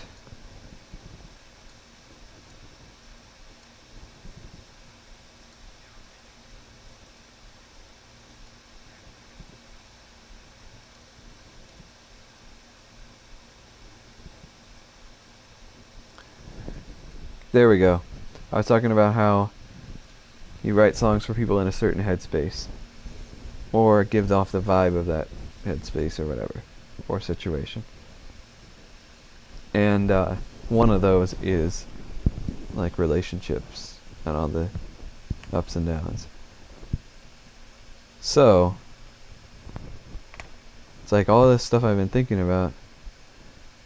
This is the super over-explained version. But what's the vibe? All this to say, this 3 hour and whatever, I had to reset the counter on OBS. All this to say, what's the vibe? Oh, that reminds me, I was gonna do like a trade offer thumbnail. I'll do that next stream. Of like, I receive one chat message, you receive one song about you. Something like that. But yeah, what's the vibe? Or, well, I'm thinking less about who am I writing this for, what headspace they'd be in. And I'm thinking more about how do I take all this stuff and just be like, capture the vibe into some lyrics. And that is where the abstract is okay. Or, actually wait, the specifics can really help with a vibe, which is very strange. But only for people within that same like sort of experience. So like if I'm like, yes, I remember like getting up in the morning on Saturday and like, or getting up late on Saturday basically, and like getting on the family computer and booting up Battle for Middle Earth and playing it until my parents are like, alright, you've had enough screen time or whatever. That's a thing where it's like, put that into a song or whatever, lyric form. People will relate if they've had something similar. So like if they're in the same kind of culture almost. Like he had the experience of like growing up when, you know, you had a family computer and computer games were like I guess it doesn't really matter what era. Like maybe you remember a console, a game console, Atari or something. It could be as far back as that. Or it could be nowadays with like a, what's the, I don't know. Is there a Wii that's new? There's Wii U, but that's old. No. I don't know. What is the family game console of today?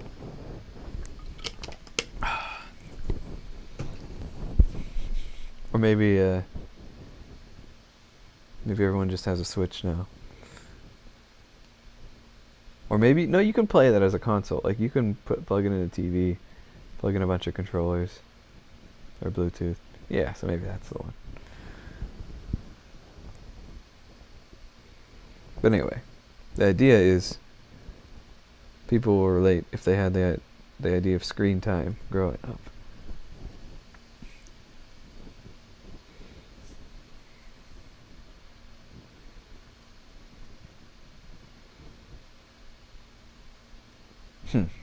So yeah, still have to get specific. And sometimes like a lyric will capture a vibe that's kind of not nostalgic, but sort of like new, or like takes something old and puts it in a new context. I'm trying to think of a good example. Yeah.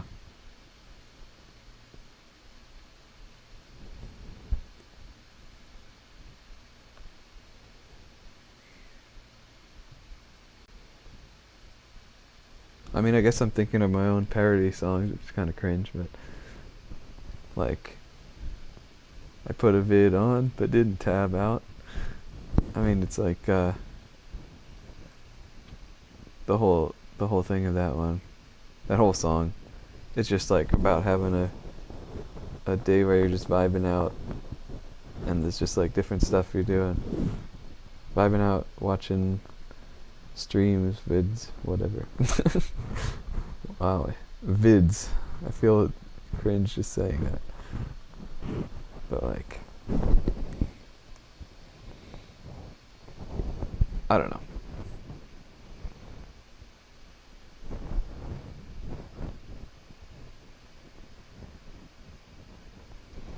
But yeah, time where you're just chilling out, but then put into like a chronically online context. Because even the concept of like tabbing out, I feel like not even everyone nowadays knows what that means. But it's like back in the day, you know, like computer can only handle a few things at a time. So what, you're gonna turn on a video and then switch over to a game? No, the game's gonna lag or something. I don't know. Tabbing out, it's an interesting concept. What's it on a phone? Wait, phones don't have that anymore. Cause like you turn on a video, go to a different app, and it just pauses the video. Unless you get new pipe. Oh no, cause then they got the little window. Like you can minimize the window and then look at other stuff. But it's still visible. That is really interesting. But also the song is not about phones. Screw phones. Laptop and desktop users unite.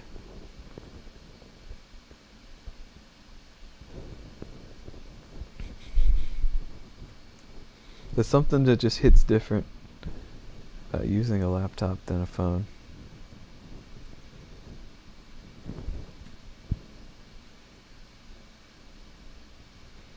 You know, this stream has given me the confidence to go for the desert truck, what's it called? Desert Truck Driver Simulator, which has been touted as the ultimate challenge for a streamer, where you have to, I think it's 8 hours. The game is 8 hours long. You just drive a truck straight line in the desert, but it veers to the left, so you have to constantly be turning the wheel. And you have to find things to talk about for 8 hours. And I was like, nah, I probably could not. But now I'm thinking I could. This is huge. Actually, like, it might sound silly, but I'm very happy about this. Even if I never do that game. And I just feel like I can talk about stuff, or like find something to talk about, even if I don't feel like being too vulnerable. So that's nice.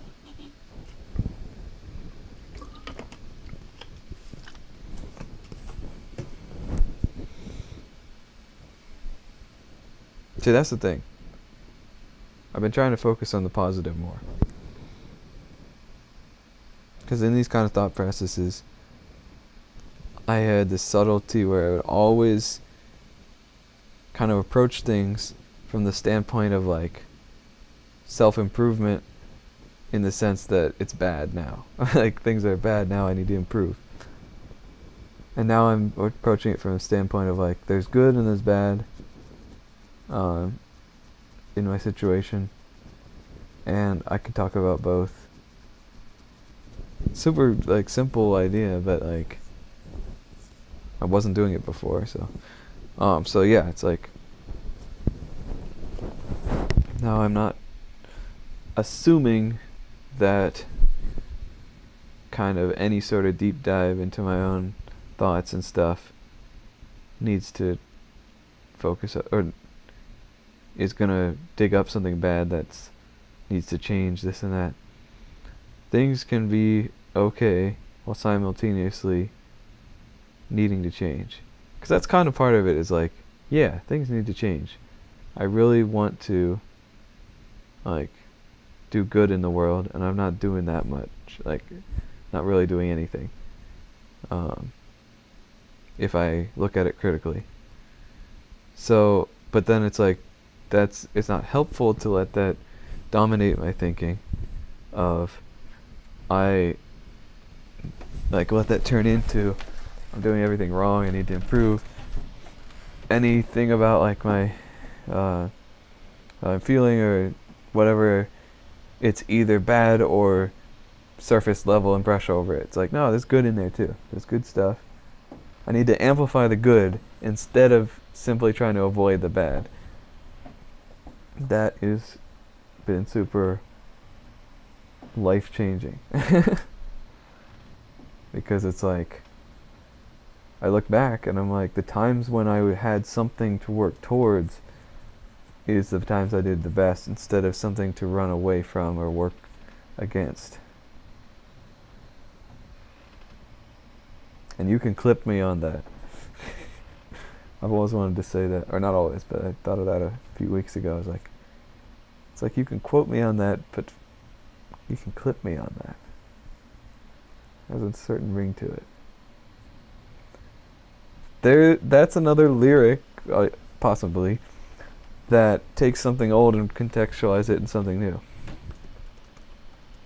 Oh, I think I already have it written down in another document for, like, jokes and stuff, memes and jokes, but I'll put it on the lyrics as well.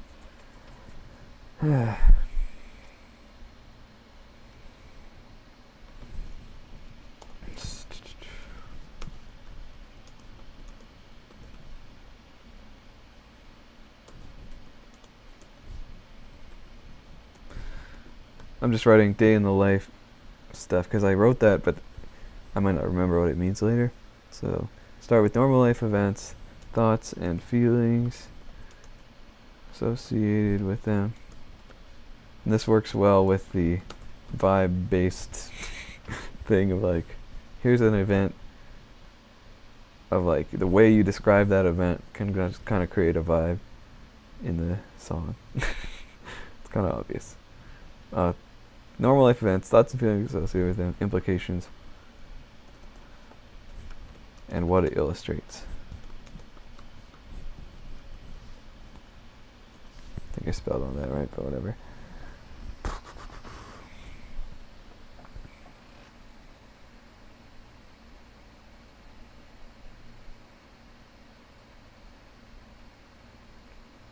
Dang, this sucks. Why can't I have, like, had this conversation with myself sooner? You know? I guess I could not have. Was not ready for it. And I did not expect it to happen when I was trying to just write a song, but it's rare that... It's not rare. I was gonna say it's rare that I surprised myself, or, like, run into surprise. I try to really control. I'm a control freak. I try to, like, predict things and only get into situations where I'm, like, comfortable and this and that. But there was also another surprise earlier today, just like after work, meeting a colleague, and,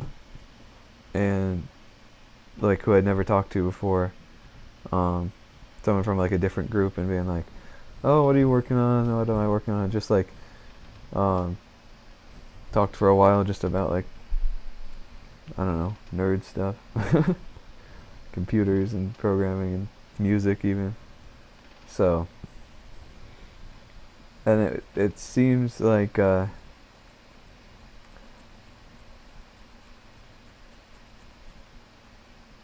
don't know, maybe that was a bit of the catalyst for this self-reflection. The other thing is, like, I notice a pattern of, like, before I talk to someone at all, I'm, like, really closed off. Then I talk to someone once, then I'm really open. Talk to them a little bit more, I'm open. And then I get closed off as I get to know them really well. And not all the time, but then I like reopen and close. And it's not as consistently open as when I'm just getting to know someone. It's interesting. That's the other weird thing, is like I had already had that thought, but it wasn't as fully fleshed out until I said it out loud. So that's, I guess, part of what's implicit must become explicit.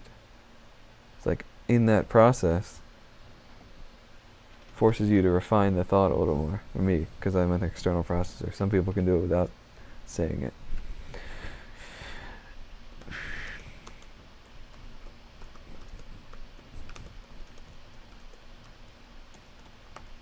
It doesn't really work as like a lyric that I'm interested in, but I'll change it. What is implicit must be made explicit.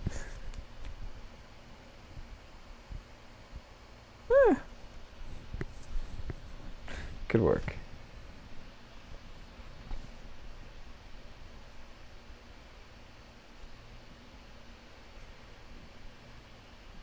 But yeah, like as I was leaving that conversation, and then coming back home, I was thinking about, I mean, I guess going back to the perception of time, how it's like, wow, okay, that conversation's over, and you know, we might talk again, we might never talk again. And that's the same with a lot of things. It's just like, and if I had thought that earlier, I would have probably, well, I could have possibly gotten in my head about it and been like taken out of the moment, but didn't think of it till after, thankfully, so just enjoying the conversation. And that's the weird thing. I tend to place a weird value judgment on like having good conversations, when it's like, who cares? Like, why am I just like making a big deal out of this? Like, just live life. I don't know.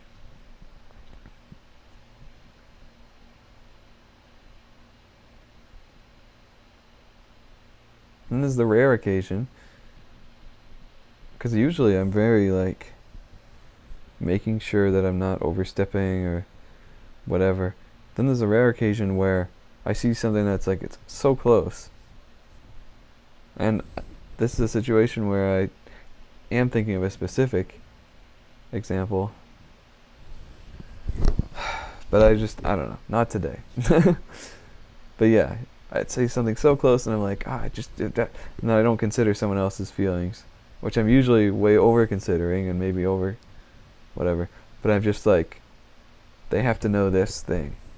Or I have to tell them like this connection, because they're like, wow, that's crazy, that's such a coincidence. But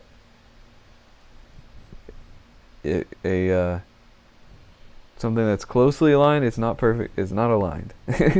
Like something that's almost is not the same as is, or whatever, like actually the same. I don't know if that explains it, but whatever. I know what I mean. And so you just have to let that kind of thing go. Of like, this person's just gonna, you know, go through this themselves and figure it out.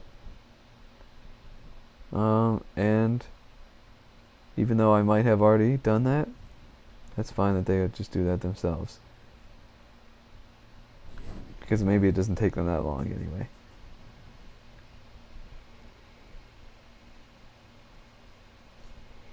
I guess it's fine to reinvent the wheel if it doesn't take you very long. Alright. I think stream is having issues again.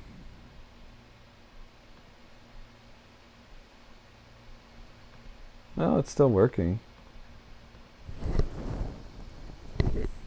I don't know. I'm winding down. What time is it? Yeah, I gotta go soon. Well, I will be live some other time, not tomorrow. Or maybe late tomorrow. No, not tomorrow. It's a Wednesday? Well, Thursday now. So I guess yes tomorrow, Friday. No one's listening. I'll just do it. People will see the notification if they want. I think I'll just edit the title of this one because I didn't do any songs, and then the next one I'll do the same title. Makes sense. All right. So yeah, I guess